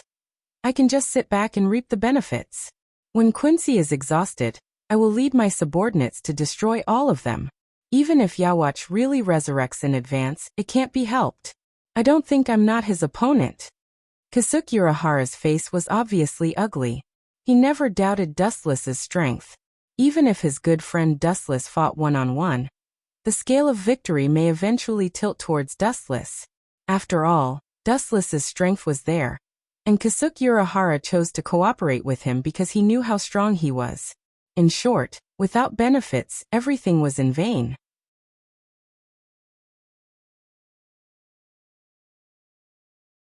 Chapter 11:26. Urahara Kisuke bowed his head and was silent for a while. His head was dizzy and very uncomfortable. After thinking hard for a long time, he still didn't think that he could give Dustless anything. Manager Urahara seems to be very confused. Dustless chuckled, then his face changed and said with a cunning look, how about I say a condition? Hearing this, Urahara Kisuke restrained his expression, and a cautious look flashed across his face. Staring at Dustless's gloomy face, Urahara Kisuke instinctively felt that something was wrong. He seemed to be making a deal with the devil. Being stared at by Dustless's shining eyes, Urahara Kisuke felt uncomfortable, and had a feeling that a great disaster was coming. It doesn't matter if you don't agree, but one thing is certain, Soul Society will not last long. Dustless said calmly, and deliberately added, Head Captain Yamamoto is old, and Soul Society has been severely damaged by me before. The probability of them blocking Quincy's attack is 0, and they are close to extinction. Urahara Kisuke's face turned black and extremely ugly. He gritted his teeth and said, What's the condition? Let's hear it. I knew you would agree, so why are you hiding it? Dustless was very disdainful, and immediately thought for a moment and said, One day in the future after Soul King falls, you must stand up and support me to become the new Soul King. Urahara Kisuke was petrified, his eyes widened, and stared at Dustless in a daze. Are you serious? Soul King will never fall. Hearing this, Urahara Kisuke's first thought was that he had misheard. The fall of Soul King is inevitable. Even if Yawatch lets Soul King go, Dustless will not let Soul King go. He will devour Soul King in some way, and his strength will be increased explosively. Don't think it's incredible, only I can replace Soul King in the world. Wu Chen raised his eyebrows in an unusually serious manner. Soon after, he changed the topic and said, Why do you think Squad Zero didn't kill me to prevent future troubles? In fact, Yawatch is a nightmare for them. After the Spirit King is killed, they can use me as a replacement. Urahara Kisuke nodded in agreement. The existence of Psionic King was a disgrace to Yawatch. Therefore, he wanted to kill Psionic King by any means possible. It was understandable that Team Zero wanted to find a spare tire. However, the existence of the Spirit King is extremely special. Can you really replace him? He is the foundation to maintain the operation of the world. Not everyone can do it. Urahara Kasuk was puzzled and full of doubts. You don't have to worry about this. Do you agree to my conditions or refuse? Dustless shook his head, apparently not interested in answering Urahara Kasuk's question. If you can really do it, I will definitely support you in the future. After all, this is not good for Soul Society. Urahara Kasuk finally chose to compromise. At the same time, he was relieved. If Dustless could really become the Spirit King, then it would be the best. It also meant that this mortal enemy would become an ally from now on. Even if this ally was very strange, and his temper was unpredictable, at least from now on, he could barely be regarded as a comrade in the trenches. You group of idiots are simply stubborn. Of course, I can't replace the Spirit King, but I can change to another way. A group of big idiots. Seeing Urahara Kasuk smiling, Dustless slandered in his heart. Frankly speaking, he really couldn't replace the Spirit King. After all, the Spirit King was created by human factors, and its purpose was to stabilize the entry and exit of souls. Although Dustless had many abilities, he was not omnipotent. He couldn't stabilize the entry and exit of souls in Hueco Mundo, the modern world and Soul Society. However, if one day the Spirit King and Dustless merged into one, then it would be a different story. Of course, it didn't mean that Dustless himself and the Spirit King merged into one. Just thinking about the Spirit King's strange appearance, Dustless couldn't help but shudder. Absorb the Spirit King into the Hogyoku, let them merge into one, and then I merge with the Hogyoku, hee. Then I will be a brand new Spirit King. You group of idiots are really stupid. Looking at Urahara Kasuk with pity, Dustless's heart was full of sympathy. After absorbing the Spirit King, the Hogyoku naturally became a brand new Radiant, and could provide Dustless with more Ryatsu. Although the Hogyoku claimed to be able to evolve infinitely, but since its consciousness was destroyed by him, its ability was greatly reduced. After absorbing the Spirit King, it could naturally make up for the previous fragmentation, and it was possible to go to the next level. It could make up for the loss after erasing the Hogyoku, expand the Hogyoku's limit, and also become the god of death, the Spirit King, becoming the unique supreme leader, commanding the entire death god. Dustless obviously didn't suffer a loss in this deal. It was profitable, and it was very big. But then again, how do you want me to help Death God? Even if my identity is exposed, I don't want to become a wanted criminal in Soul Society again. Staring at Urahara Kasuk's proud smile, Dustless's tone left no room for negotiation. Of course, this is a must. Perhaps because he was in a good mood, Urahara Kasuk suddenly became incomparably flamboyant. He opened his white and blue folding fan, covering half of his face, and smiled. What you want to do is actually very simple. Simple? Hearing this, Dustless directly turned a deaf ear. Urahara Kasuk was willing to lower himself to cooperate with him. It was definitely not a simple task. At least, he couldn't do it himself, otherwise he wouldn't have made an unnecessary move to cooperate with Dustless.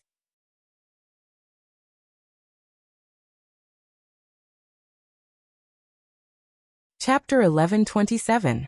Quietly looking at the complacent Urahara Kasuk, Wuchen couldn't help but feel funny, especially looking at the bandages all over Urahara Kasuk's body. His mind was even more strange. If Urahara Kasuk knew that the person who plotted against him was Wuchen, who knew what he would think? But now it didn't matter anymore. Your Excellency's task is very simple. Defeat the current leader of Quincy, Jugram. Hearing this, Dustless slightly raised his eyebrows, glanced at Urahara Kasuk suspiciously, and confirmed again. I said before, I won't expose my identity. Dustless rejected Urahara Kasuk without hesitation, feeling that this guy was pushing him into a fire pit. Of course I know this. There's no need to worry, I've prepared everything. Urahara Kasuk smiled mysteriously, looking very cunning and despicable. I've set up a barrier in Soul Society in advance. As long as we lure Jugram over and defeat this leader of Quincy, other people's attacks will collapse on their own. It's not luck that this guy was able to plot against Sosuke Aizen in the future. Such foresight. I have to guard against him. After taking a deep look at Urahara Kasuke, Dustless withdrew his gaze and nodded. No problem, I also want to see how different this Jugram is. Dustless's eyes were filled with expectation. He still remembered that Jugram had a special identity, the other half of Yawatch. The 75th district of Drifting Soul Street. Just lure Jugram there. Urahara Kasuke's eyes lit up, and at the same time he disappeared with the wind. Hey, are you really going to fight against that guy Jugram? He's very strong. He has the ability to kill a member of Sterncross Knights in one hit. Candace and Bambietta came out of the door, and said with a worried tone, "That wretched uncle in the hat looks very cunning, don't be fooled." I've made up my mind. Since we'll meet sooner or later, I might as well take the opportunity to test him now. Dustless waved his hand and said with relief. The flames of war in Soul Society soared to the sky, forming a sea of flames. Sosuke Aizen and Jugram were fiercely fighting, but Aizen was obviously at a disadvantage, and even showed signs of defeat. It's normal for him to be at a disadvantage now. After all, he hasn't swallowed Hogyoku yet, and Sosuke Aizen's biggest trump card is useless against Jugram. Dustless murmured. In the distant battlefield, Aizen Sosuke had been forced to retreat. He hadn't merged with Hogyoku yet, and for some reason his Kyoka Suigetsu ability was ineffective against Jugram. I'll let you go and bring that guy over. This guy's strength is strengths is strengths is really S's. He. Some the other side, Aizen Sosuke felt the tyrannical power coming from the Zanpakuto, and his face became silent. I'll let you know the consequences of betraying Wandless Empire.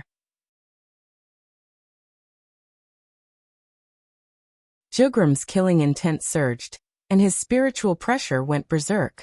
Just as he was about to deal a fatal blow to Aizen Sosuke, several sharp lights locked onto him.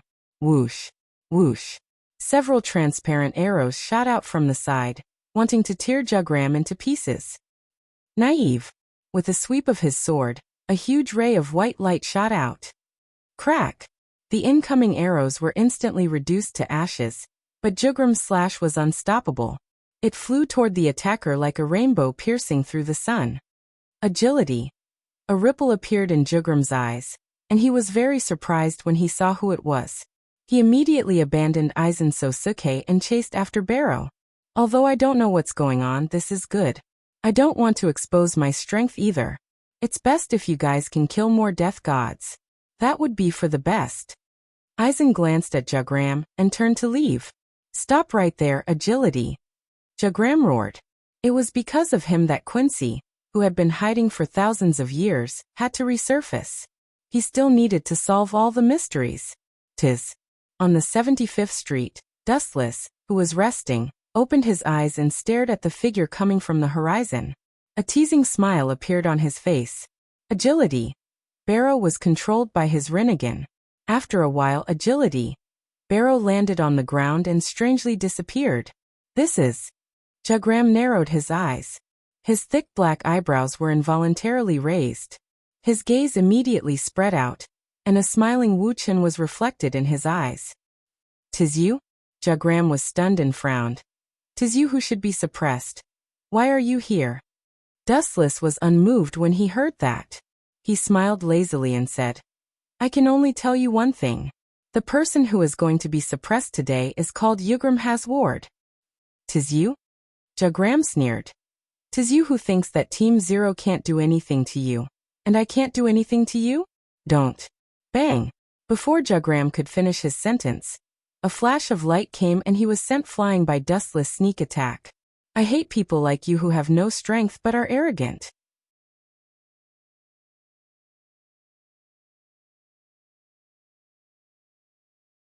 Chapter 11:28. This kick was merciless. It sent Jugram flying hundreds of meters away. A large footprint could be seen on his handsome face. You're asking for it." Dustless sneered in his heart. It was fine if Yawach wanted to die. After all, his strength was there for all to see. However, this Jugram was just a personal bodyguard. To put it bluntly, he was just a lackey. Not bad. You're quite strong. Jugram, who had stood up, was indifferent. It was as if Dustless had kicked someone else. He was very quiet and cold. He did not even touch the wound and ignored it. This guy is quite open-minded, Dustless said in astonishment as he looked at Jugram. But that's all there is to it. With a cold laugh, Jugram formed a great sage bow in an instant. It was a weapon specially used by Quincy. Great sage bow. Whoosh whoosh whoosh. Following Jugram's order, a dense rain of arrows instantly shot out. The sharpness of the arrows made one unable to look at them directly. The sharp whistling sound made one's scalp go numb. The attacks were ruthless. They were aimed at Dustless's eyes, heart, and head. Insignificant skill. Glancing faintly at the arrows that were completely compressed by spiritual particles, Wu Chen directly ignored them. His body directly glowed with a faint light. Whoosh whoosh whoosh. The cold light pierced through Dustless's body. However, he was completely unscathed. The damaged parts only glowed with a golden light. Then they were repaired. He was completely fine. Looks like Bazabi was right. You do have the ability to ignore physical attacks. A strange emotion appeared on Jugram's clean face. He lowered his tactics and spoke with a rare gentleness in his voice. The Wandless Empire needs experts like you. If you're willing to join us, we can let bygones be bygones. Your friends will also receive the most sincere care. Pfft. Dustless could not help but laugh. He teased. If you chop off Yawach's head and give it to me as a urinal, I'll consider it. You're courting death. Hearing this, thick killing intent flashed across Jugram's face, and his spiritual pressure soared by countless times. You think you're invincible? That was unrealistic. According to the information that Busby got from you, the ability of the Holy Word can reach your body after you enter the Holy Body. As soon as he finished speaking, 2 pairs of pure white wings appeared behind Jugram's back. They shone brightly and looked extremely holy. However, in Dustless's eyes, it was an eyesore. Do you think you're an angel just because you have 2 chicken feathers? Dustless mocked. His pupils widened, and the black flames began to burn endlessly. Tensho. Netherworld flames burned on both sides of Jugram's wings, rapidly devouring the surface area of his pure white wings. He was slightly taken aback when he saw this, but he immediately swung his blade without hesitation. Puchi. The pure white wings were ruthlessly chopped off by Jugram, and there wasn't the slightest bit of hesitation on his face. This fellow seems very difficult to deal with. Seeing this, Dustless frowned slightly. Photons condensed in his hand and compressed into a high-density greatsword. Looking at the greatsword in Dustless's hand, Jugram asked, "Is this your Bankai?" "I don't have a Zanpakuto." Hearing this, Dustless replied in disappointment. This was the only regret in his life. Then, he calmly changed the topic and said, "But I do have a Zanpakuto, so I don't need it to deal with a small pawn like you." You. Dustless's sarcasm would have angered even a person with a good temper. Jugram, who had an unkind expression, pounced over with a twisted face. Fylian kick. Like a space jump, Jugram instantly appeared behind Dustless. Then, a sharp aura swept up and mercilessly cut toward Dustless's head. Shinra Tensei. The repulsive force erupted rapidly. Caught off guard, Jugram was instantly sent flying by this force. Seeing this, Dustless's eyes shot out a cold light. He did not stop and chased after him. The chakra in his body boiled, and his gaze locked onto Jugram's torn clothes. Dustless's eyes widened, and he shouted, "Heavenly hand power!" Dustless, who was 20 to 30 meters away, instantly appeared behind Jugram. A huge flash of light filled with destructive aura mercilessly greeted his head. Lightspeed kick. Resplendent flashes of light rumbled and annihilated Jugram's entire body. The powerful force kicked him into the air. Go to hell, eyesore of a small fry. Dustless, whose eyes were filled with murderous intent, was as terrifying as a prehistoric beast. His spiritual pressure burst out like a torrential rain, faintly revealing a turbid coat of arms, an unruly and arrogant talent. Surge, negation and rebound, extend to the ground. Know your own powerlessness. Staring at the charred figure in the sky, Dustless finished his chant and spoke in a cold voice. Breaking the Tao's 90 black coffin. Under Dustless's all-out chant, the power of the black coffin instantly increased. It was eerie and terrifying. An incomparably huge black coffin stood on the ground, emitting an ancient and decaying aura.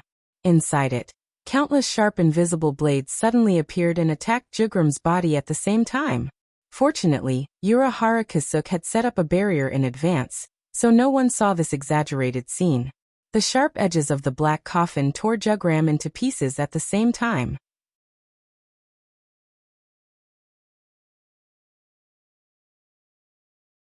Chapter 1129.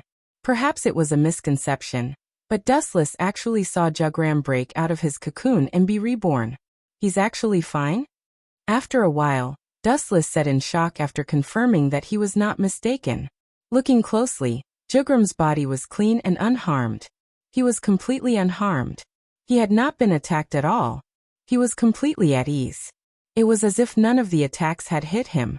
What's going on? Stroking his chin, Dustless looked left and right. He was sure that his previous series of attacks had heavily injured Jugram. Even if he had been blessed by the heavens and survived, he should have at least been injured. But now he was completely unharmed. What's that? Looking up at the sky, Dustless suddenly realized that the sky had darkened. A strangely shaped scale was floating in the sky, leaning toward Dustless. This seems to be Jugram's ability. In the original work, he used this ability to break Songdu's ability and instantly kill him. Dustless pondered.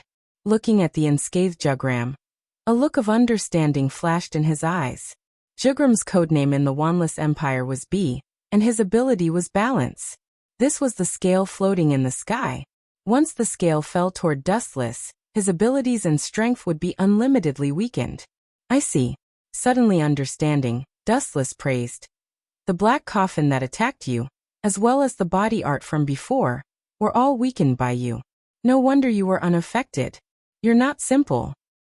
Hearing this, Jugram did not feel any joy. Instead, his brows furrowed tightly. His wariness toward Dustless had reached an unprecedented level. He rarely made a move, but Dustless had seen through his ability. You're right. Since his ability had been seen through, Jugram did not hide it and directly admitted it. He said calmly, "This is my holy word ability, Balance. When the scale floating in the sky falls toward you, all of your abilities will be weakened. Your skills will not harm me at all, just like that ghost path just now. It has no effect on me at all." He is indeed very strong. Dustless didn't comment when he heard this, and then he took the initiative to launch an awe-inspiring attack. Tao Breaker 88, Flying Dragon strikes the thief. In the blink of an eye, a thick beam of light shot out, engulfing and annihilating Jugram. Who would have thought that Jugram, who was bathed in the light, would be completely unscathed? He didn't react at all, and his face remained as calm as an ancient well. What was even more shocking was that he was slowly walking over against the light. In his hand was a cold glinting sword, and he strolled over in a relaxed manner. Damn Diawatch. Upon seeing this, Dustless couldn't help but curse his friend Habak. That was because all of the Starcross Knight's abilities came from him, and this inconceivable balance ability was far too overpowered. Dustless's attacks were weakened, and the damage he dealt to Jugram was 0. Swish. Swish. Jugram's speed was 10 times faster than before, and he couldn't even catch a glimpse of his shadow. By the time he realized this, Jugram had already sliced through his body.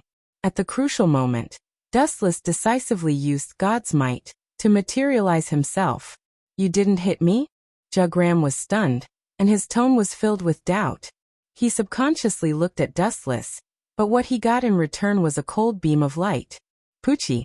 The sword light cut through Jugram's body, and the blood on the blade of the heavenly sword of clouds evaporated rapidly. Jugram looked at the wound on his waist and felt the piercing pain all over his body. He couldn't believe it and said, "Impossible, you should have been weakened by my ability." "Weakened? You have indeed weakened me." Dustless shook his head. His black coffin didn't have any effect on Jugram. and this explained everything. However, even if you weaken me without limit, the difference between the two of us is still like heaven and earth. It's just like an ocean. Even if you suck in 99% of its water, it's not something a stream can compare to. Do you understand what I mean? Jugram's face turned green. How could he not understand what Dustless meant? He sneered and said, "In other words, you can deal with me with the remaining 1% of your strength?" As expected of Yawach's loyal lackey, so smart. Dustless gave him a thumbs up, and his expression was extremely cold. He unleashed all of his strength and charged at Jugram with his sword. His expression was calm and fearless. Jugram's balancing ability was indeed a heaven-defying and invincible existence. When one side of the sky was lowered, the enemy would be weakened in all aspects. On the other hand, Jugram's strength would increase exponentially. However, for a skill like God's Might, it was useless no matter how much it was weakened. This skill wasn't an attack in the first place. Bang bang bang. The two of them fought back and forth fiercely. Saber light and sword shadows flashed and sparks danced in the air. Boom boom boom. Along with a loud boom, a white figure was sent flying. Dustless had won for now. Huff huff, huff. This bastard's ability actually reduced spiritual pressure, stamina, effort, and even the chakra in my body to a negligible level. Dustless panted heavily. Just a few rounds of fighting, and he was already half dead from exhaustion.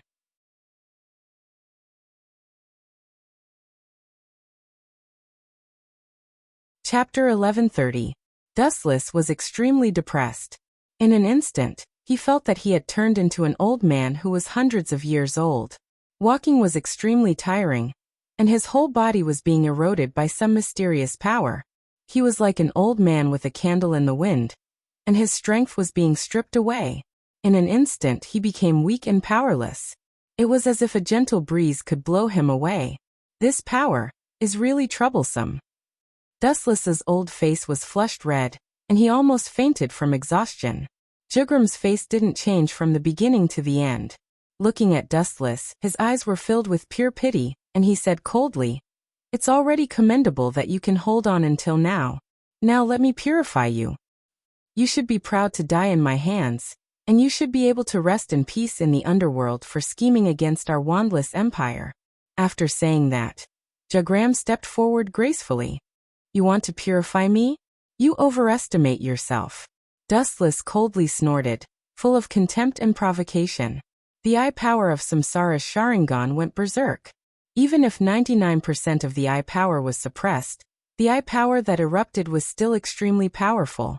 After all, Dustless was the main body of the Jubi, and his data in all aspects were perfect. Tomb of Samsara, border prison. Several shadows suddenly appeared, and under the control of Dustless's mind, they immediately rushed towards Jugram. Bang bang bang. Dustless's shadows caught Jugram and beat him up without mercy. The most heaven-defying thing was that these shadows all used armament hockey. That fist, which was harder than a meteor, smashed into Jugram's body, causing him to howl in pain and let out a miserable cry. Boom boom boom. As the foot fell, Jugram's whole body was blasted away by the shadow formed by Tomb of Samsara, border prison. His whole body was covered in blood, and his handsome face was badly mutilated. It seems that he used blood-calming equipment. Otherwise, he should have been beaten to a pulp. Dustless muttered in his heart. At the same time, he jokingly said, "Yo, how did you get beaten up like this? Didn't you say that you want to purify me? Come here." Dustless was full of disdain and contempt, giving people the feeling that he was a villain who had succeeded. He didn't have the slightest good impression of this Jugram. If it wasn't for the chakra and the various powers in his body being weakened, he would have definitely beaten this guy into a pulp. Looking at his eyes that seemed to see through everything, Dustless's stomach, and he couldn't help but want to vomit. As I said before, even though the river dried up, it's not something that a small stream like you can compare, Dustless said indifferently. Perhaps Jugram couldn't see it, but there were several shadows in front of him. It was impossible for Jugram to get close to Dustless. What kind of despicable trick you? Jugrams of Samsaras. After being beaten up for no reason, he was abnormally angry, and the most annoying thing was that he couldn't even find a trace of the enemy. They're right in front of you, but you can't see them. Dustless shook his head in pity, full of sarcasm. The shadows he formed using Samsara's tomb, border prison were all standing in front of Jugram, but he couldn't see them. Since you've shown me such a powerful ability, I'll also open your eyes. Dustless's face turned red, and he laughed sinisterly. At the same time, the shadows controlled by his mind began to attack Jugram again. Without exception, their fists were all covered with armament hockey. Poochie. Caught off guard, Jugram was sent flying by the incoming fist. His handsome chin was knocked askew, his teeth fell to the ground, and blood dyed his mouth red. Blood-calming armor. A large amount of Ryatsu was injected into the meridians under the skin, and the surface was immediately covered with dense lines. Jugram, who was helpless, could only passively take the beating. He was blinded, and he couldn't see who attacked him at all. In just a few seconds, Jugram was beaten black and blue. His whole body was dripping with blood, and he looked very miserable. His whole person was like a prisoner on death row, and he was extremely embarrassed. I won't let you die so easily. What you've given me, I'll return to you hundreds of times, Dustless said coldly. He gave off the feeling of a demon, and there was no human aura at all. Boom boom boom. An extremely powerful energy beam erupted, raging like a hurricane. The enchantment set up by Urahara Kasuk creaked and gradually showed signs of collapsing.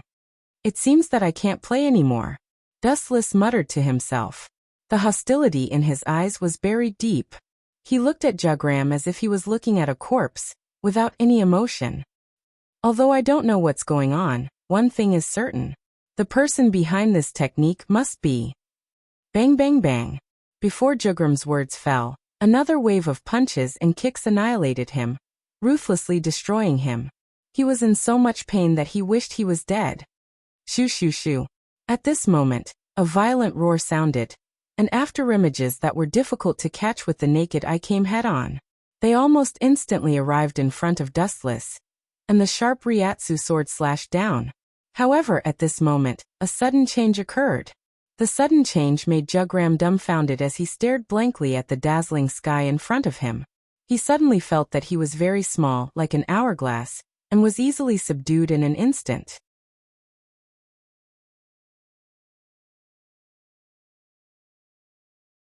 Chapter 1131. The golden light in the void connected together, and the scale and momentum were incomparably vast. It was so dazzling that Jugram could not open his eyes. At this moment, two daggers slowly wrapped around Jugram. His arms and legs were all bound by golden chains, and he was easily subdued like a dumpling. What is this? Jugram muttered. He swayed his body and released his spiritual pressure at the same time, trying to use his powerful strength to shatter the chains. However, the effect caused Jugram's eyes to widen. His spiritual pressure had no effect on these golden chains at all. This is called the Heaven Lock. Dustless's eyes were exceptionally dim and powerless. His entire body was filled with powerlessness. After seeing Jugram being subdued, he directly sat on the ground. Heaven Lock. Hearing this, Jugram repeated the name. He knew all kinds of death gods Bankai and the ghost Tao, but he realized that he had never seen this Heaven Lock before. It seemed to have jumped out of the category of death god. It was not just death god, but also void and Quincy. Humph. Although I am surprised that you have such a trump card, no matter what moves you use, they are useless against me. Jugram's confidence rose from the ashes, and he proudly said, in front of God, nothing is worth mentioning. Hee hee. Hearing these arrogant words, Dustless's face was filled with smiles. He was abnormally bright as he smiled and said, what a coincidence. My Heaven Lock is effective against gods. It is a type of god of law weapon. What was a god of law? It could be understood that it was specially used to restrict gods. Nonsense. Hearing this, Jugram laughed coldly and unleashed even more powerful spiritual pressure. At the same time, his heaven-defying ability of balance was strengthened without limit, weakening the effects of the Heaven Lock. I will show you that the so-called god of law weapon is actually a piece of scrap metal. Under Jugram's effect, The golden heaven lock instantly turned into a trash-like existence. It lost its previous golden luster and became dim. Some parts even rusted. Can such a thing still be called God of Law? Jagram coldly asked. His spiritual pressure spread out in all directions. Just as he was about to completely shatter the heaven lock, a change suddenly occurred. Clang! Clang! Clang!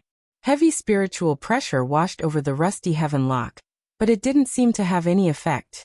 The only thing it did was make a series of crisp sounds.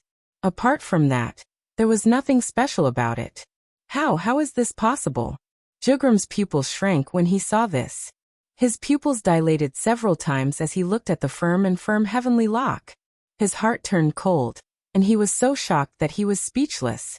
She subconsciously raised her eyes and saw Dustless looking calm and composed, as if everything was within his expectations. The uniqueness of the heaven lock is not its material, but its uniqueness. Dustless's voice sounded very old as he explained in a neither slow nor slow manner. God of Justice is a type of rule. It has nothing to do with the material used to create the heaven lock. What do you mean?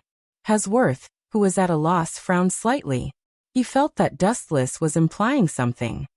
The meaning is very simple. Dustless smiled and explained. It's because you're a god that the power of the heavenly lock can be maximized. Nonsense. Snorting coldly, Jagram said with contempt. I'll tear this piece of scrap metal apart for you to see. This enchantment won't last long.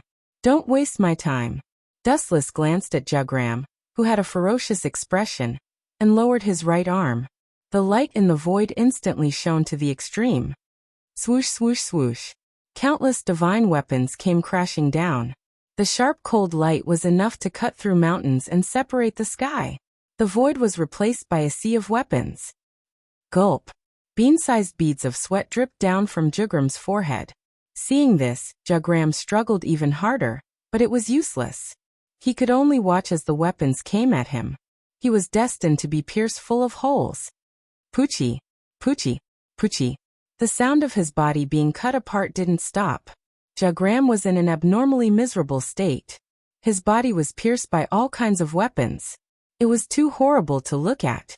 His limbs, internal organs, and even his head and throat were all severely injured. You bastard.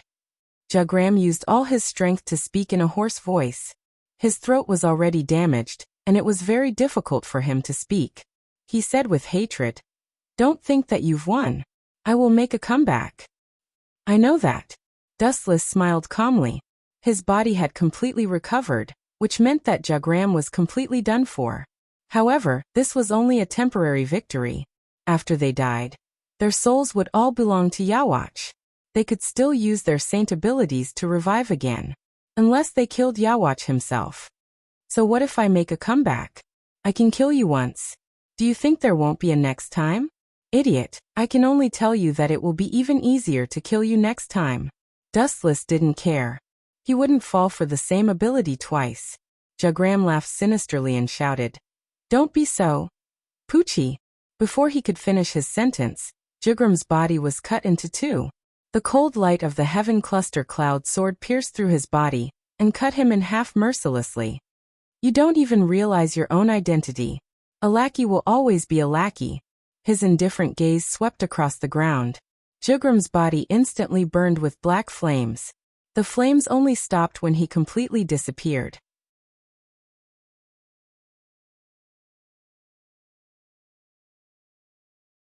Chapter 1132. Dustless looked expressionlessly at Jagram, who was being burned by the raging fire. His heart was abnormally calm. At this moment, the barrier set up by Urahara Kasuk finally couldn't bear the burden and collapsed. The scorched earth on the ground was exposed to the air. You asked for it. After a while, Dustless murmured. Just as he was about to leave, an uninvited guest suddenly appeared. Are you here to die? Dustless asked indifferently. The newcomer seemed to have noticed that Jugram's spiritual pressure had disappeared. He stared at Dustless ferociously, and the spiritual particles around him were filled with flames. It was obvious that this person was about to go berserk. He locked onto Dustless, and the violent spiritual pressure fluctuations directly shook the ground. Dustless looked up and glanced at this person. He said indifferently, "Even Yawatch won't revive someone like you after you're killed. You're different from those guards and Jugram. You're just a small chess piece." Dustless said coldly. The newcomer was Busby, who had been killed by him before. Who would have thought that after being revived, he would come to die again? "Hugo Jugram's spiritual pressure has disappeared. Did you do it?" Busby tried his best to retract the flames that were about to erupt from his body, and waited for Dustless's answer with a twisted face. Crack, crack, crack. A crisp sound of bones rang out and drilled into Dustless's ears. It came from Busby's body. Dustless saw that he was so angry that his bones were creaking. As you can see, Dustless still maintained his indifference. His indifferent tone was as if he was talking about a trivial matter. "Impossible. You can't kill Hugo at your level. You must have used some despicable and insidious trick." As if he had been greatly insulted, Busby roared furiously. "You're no different from a wild beast." Dustless shook his head and glanced at Busby. He gave him a look of pity and turned to leave. He had no desire to kill someone who was filled with anger, and had already killed once. "Stop right there."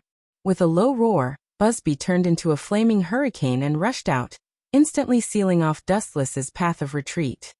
"Get out of my way before I have the thought of killing you." Dustless's eyes flashed with killing intent. He closed his eyes and muttered to himself, as if lamenting why there were so many idiots who overestimated themselves in this world. His expression was as ferocious as a wild beast's. Busby didn't appreciate it. He flicked his fingers, gathering spiritual particles, and a sharp light shot out. Holy Annihilation Arrow. Sensing the incoming killing intent, Dustless suddenly opened his eyes. Many arrows compressed by Lingzi pierced toward him. Dustless's face flashed with a touch of cold hostility. Binding Tao 81 space shattering. The transparent wall cut off the world. Even though it was as thin as a cicada's wing and seemed to be unable to withstand a single blow, Dustless was as immovable as a mountain. His quiet appearance was extremely calm. Bang, bang, bang. After a few consecutive collisions, the transparent barrier remained unmoved and defended against Busby's attacks. Boom, boom, boom. Seeing this, Busby didn't have the slightest awareness of being weak. Instead, the Ryatsu all over his body rolled, and he planned to fight to the death. "You're hopeless." Dustless was too lazy to talk nonsense. His pupils slightly widened, and ripples surged out from his rinnegan.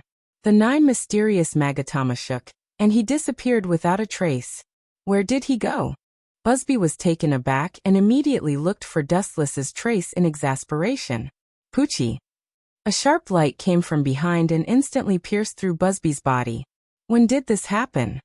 Looking at the scorching light soared in his chest in disbelief, Busby's face was as pale as paper. Sensing that his vitality was rapidly draining, he used all his strength to turn his head. The one holding the sword was Dustless with a deathly expression. "It's impossible for you to spy on heavenly hand power at your level."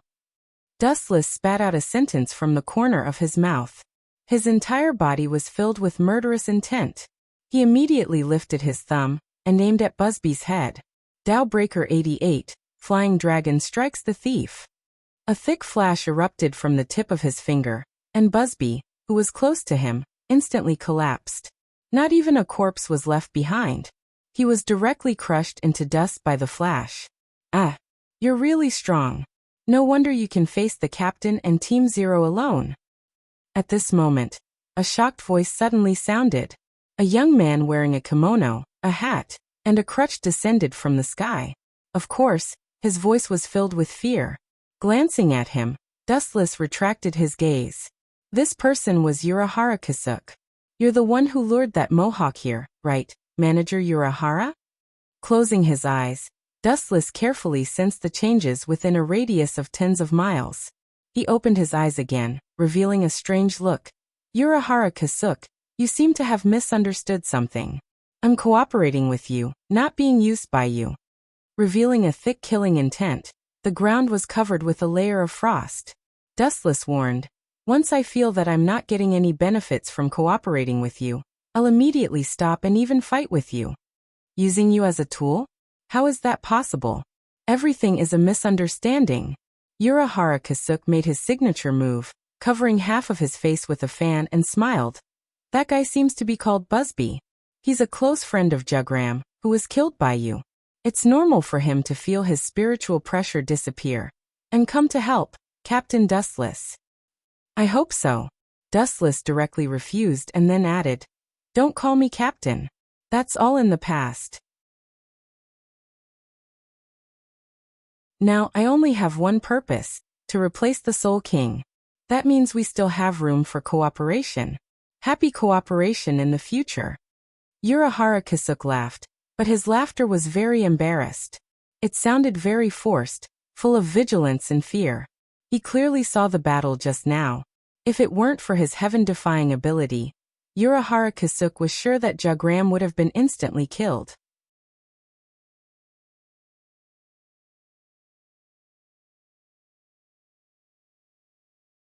Chapter 1133. Urahara Kasuk had a new understanding of Dustless's strength. He had already reached the realm of perfection, now that he was so terrifying without the Hogyoku. Once he got the Hogyoku, he would become a godlike enemy. Just imagining it, his blood and breathing would not be smooth. The basis of our cooperation will never change. You can rest assured. Urahara Kasuk patted his thin and weak chest and promised. His words were full of sincerity and sincerity. I hope so. After glancing at Urahara Kasuk, Dustless turned and left. What happened to Soul Society had nothing to do with him. Now that the situation was settled, Jugram, the culprit, had fallen. It was equivalent to the entire Quincy losing its brain, and it was close to extinction. Dustless and Urahara Kasuk brushed past each other, leaving him with a back view. After taking a deep look at Dustless, Urahara Kasuk no longer spoke. Time flew by, and 5 years had passed in the blink of an eye. Everything had changed. In the great battle of Soul Society, Death God finally annihilated Quincy after much effort. However, Death God's side was also seriously injured, and the entire Soul Society was almost destroyed. All the captains, including the head captain, were seriously injured. What Dustless cared about the most was not the Quincy, but the major incident that happened a day ago. As expected, they were resurrected early. In the modern world, Dustless, who was leaning on the sofa, muttered to himself. Just yesterday, all the Quincy in the world, only those with impure bloodlines, died inexplicably. Dustless knew that this was Yawach's doing. Shaking his head, he did not think about it anymore. Dustless also had no choice. Yawach was hiding in the dark, and his exact location was unknown. He could only wait silently for the day Yawach made his move. However, that old man must be about to explode. After a while, Dustless's lips curled up, revealing a gloating smile. The complete annihilation of Wanless Empire was enough to make Yawach vomit blood. Although Yawach could resurrect everyone with the saint ability, that was only if there were enough souls. He had just been resurrected, and he already needed to extract the power of Quincy to recover his strength, let alone resurrecting the Stern Ritter.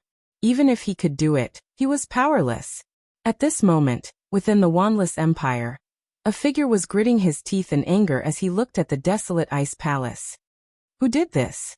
Hysterical howls that contained overflowing hostility spread out, causing the entire world to tremble. The scene was especially horrifying. This person had long black hair and a beard.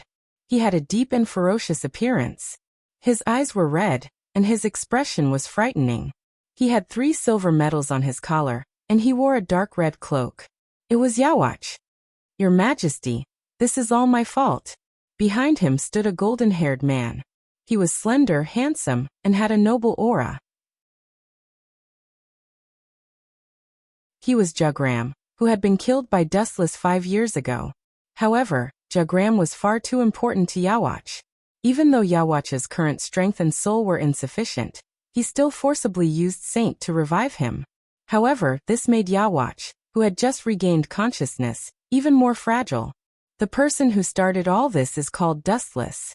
He controlled Legia and purposely exposed our tracks to Soul Society.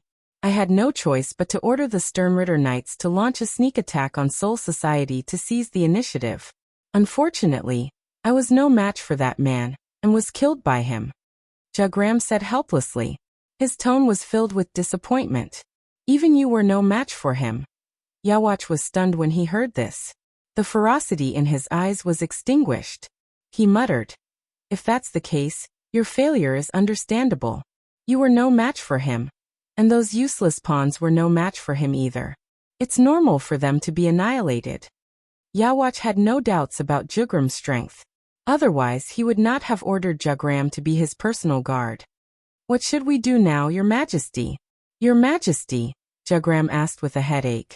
Now that Yawach had just been resurrected, he was even weaker than before. Then I will bear with it for now and take a step back. When I regain my full strength in the future, I will cut that Shinigami who ruined my plans into pieces." Yawach screamed like a ghost. Time passed quickly, and a few years passed. Shinozaki Ichigo gradually grew up, and unfortunately, because of Dustless's instigation, he became Aizen Sosuke's research target. Can the power of Hollow, Shinigami, and Quincy really exceed the limit? Aizen Sosuke muttered to himself in the dark underground laboratory of Soul Society. Of course. Hogyoku let out a dazzling light. Dustless, who was disguised as Hogyoku's consciousness, said, "Now is the time to awaken Shinozaki Ichigo's power." Aizen nodded and did as he was told. He instinctively thought that he had tamed Hogyoku. It seems that my plan should begin. Dustless, who was far away in the modern world, had a lot of thoughts. He had already colluded with Urahara Kasuke, and everything was ready. They were just waiting for Aizen Sosuke to awaken Shinozaki Ichigo's power.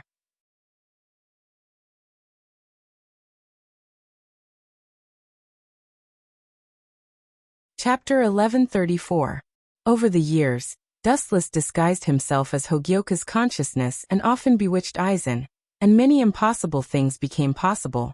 As a result, Aizen was led by the nose by Dustless without knowing it. There is no suitable candidate for the Shinigami in the modern world. In the dark laboratory, Aizen observed Soul Society through the crystal screen, and from time to time, he would choose a suitable Shinigami. Let Rukia go. After a while, Dustless disguised himself as Hogyoku's consciousness said. Her? Aizen heard this, and a young girl immediately appeared in his mind.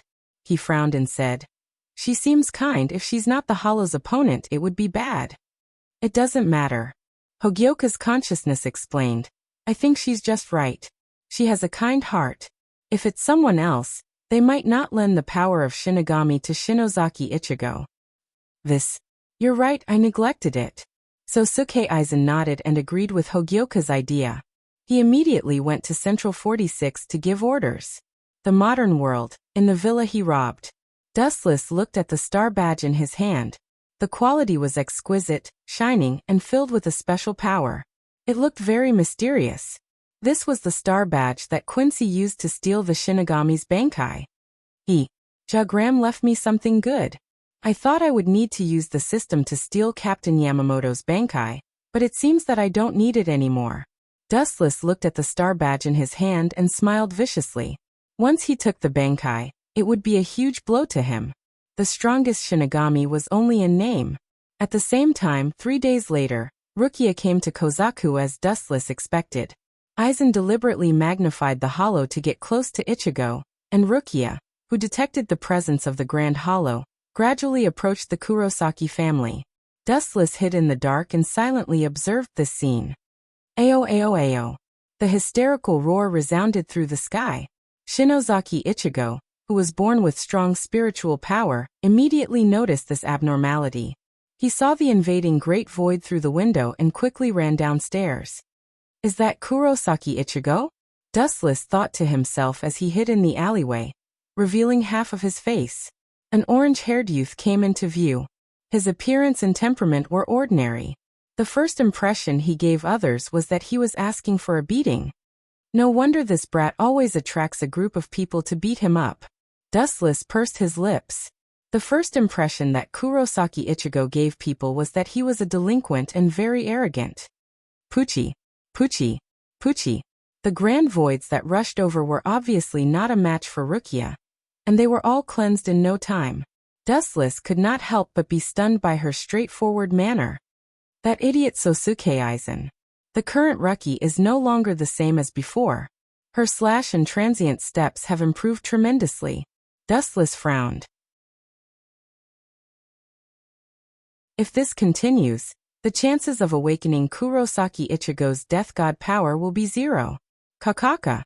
The void behind him suddenly exploded, and a powerful grand voids came out from it.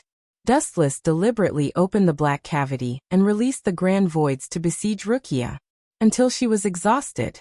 Boom boom boom. A large Jillian came out from it, and a giant flash came out from its mouth. The dark sky was dyed red, and it was filled with a demonic luster of destruction.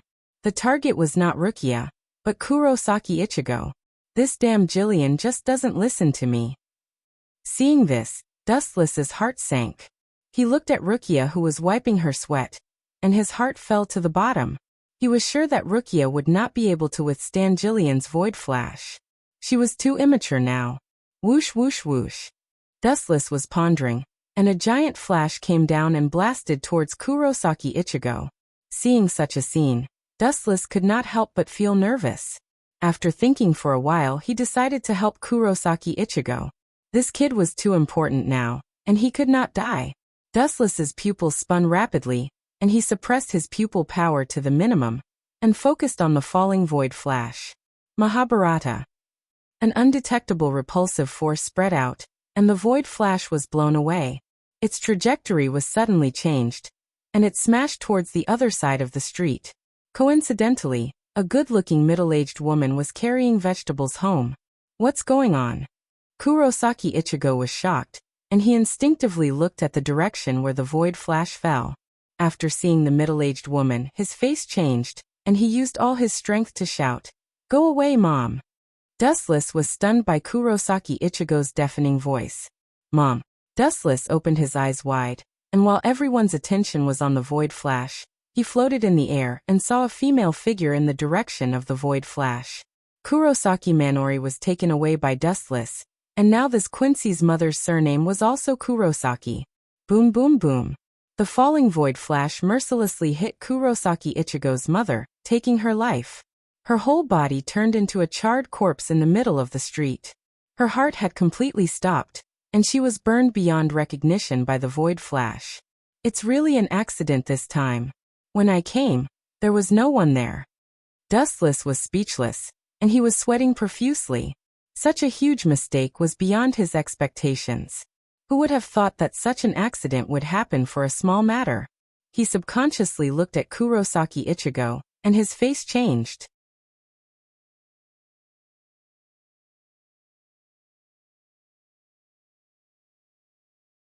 Chapter 1135. Shinozaki Ichigo's face was distorted, and his eyes were bloodshot. He looked around and found the Zanpakuto in Rukia's hand.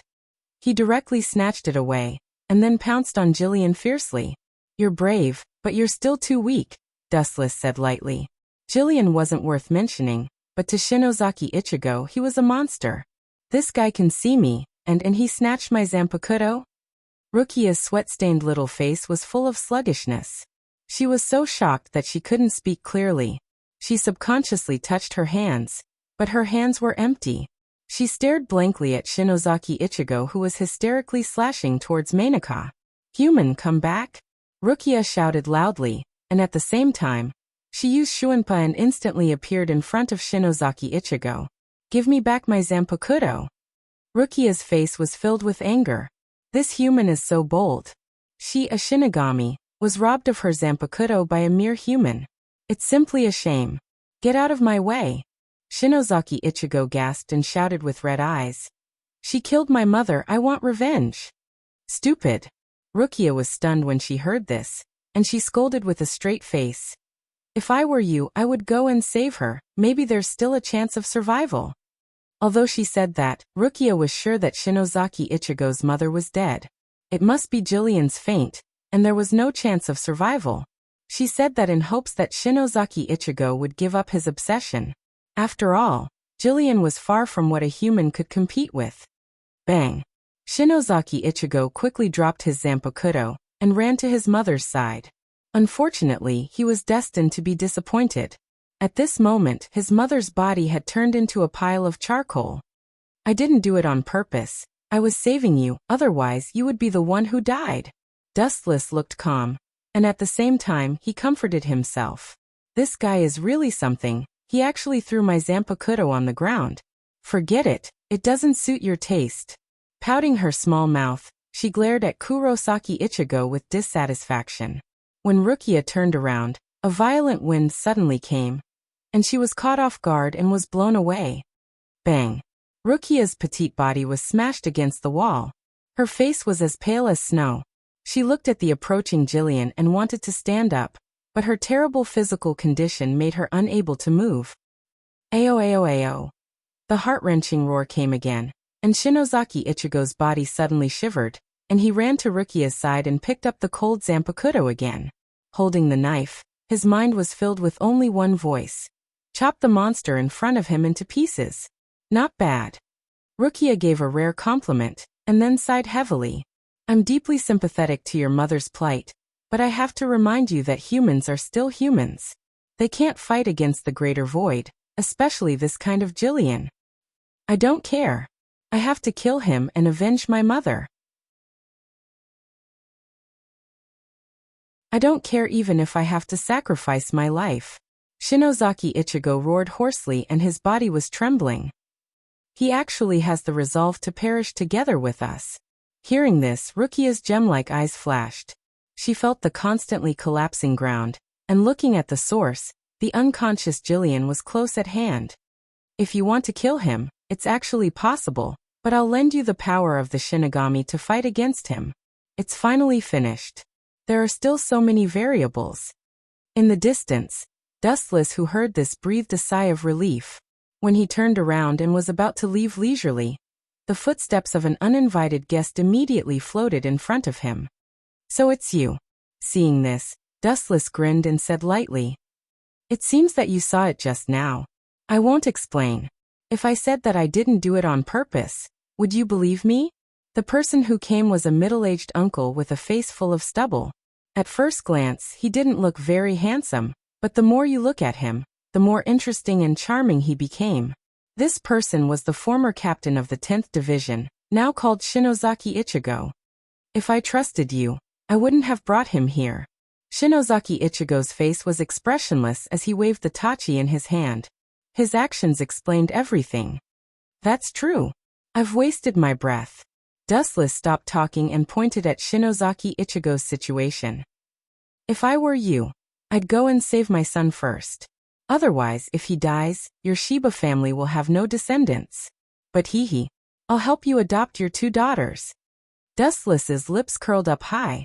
It was hard not to think that he was as cunning as a fox. You're looking for death. Hearing this, Shinozaki Ichigo's killing intent rose. His family was his reverse scale, and Dustless took away his wife's life just like that. Now he wasn't even going to let go of his daughters. How could he remain calm? How could he swallow this insult? Whoosh! A cold light came towards him.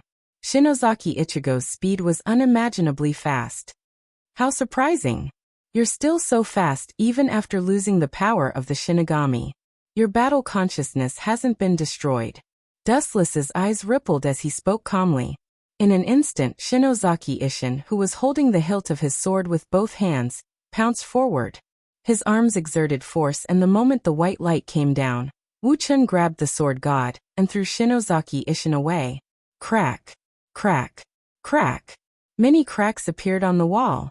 Shinozaki Ichigo's expression was ugly as he sank into the cracks. He looked at Dustless with determination. This is spiritual pressure? You should have lost the power of the Shinigami. Frowning, Dustless locked his gaze on Shinozaki Ichigo. After sensing carefully for a moment, he quickly realized that something was wrong. This didn't belong to the Shinigami. You're tuning in to the Li Mei's Sword of Destiny YouTube channel. We're so grateful for your support, and don't forget to subscribe to join us on this incredible journey through captivating stories.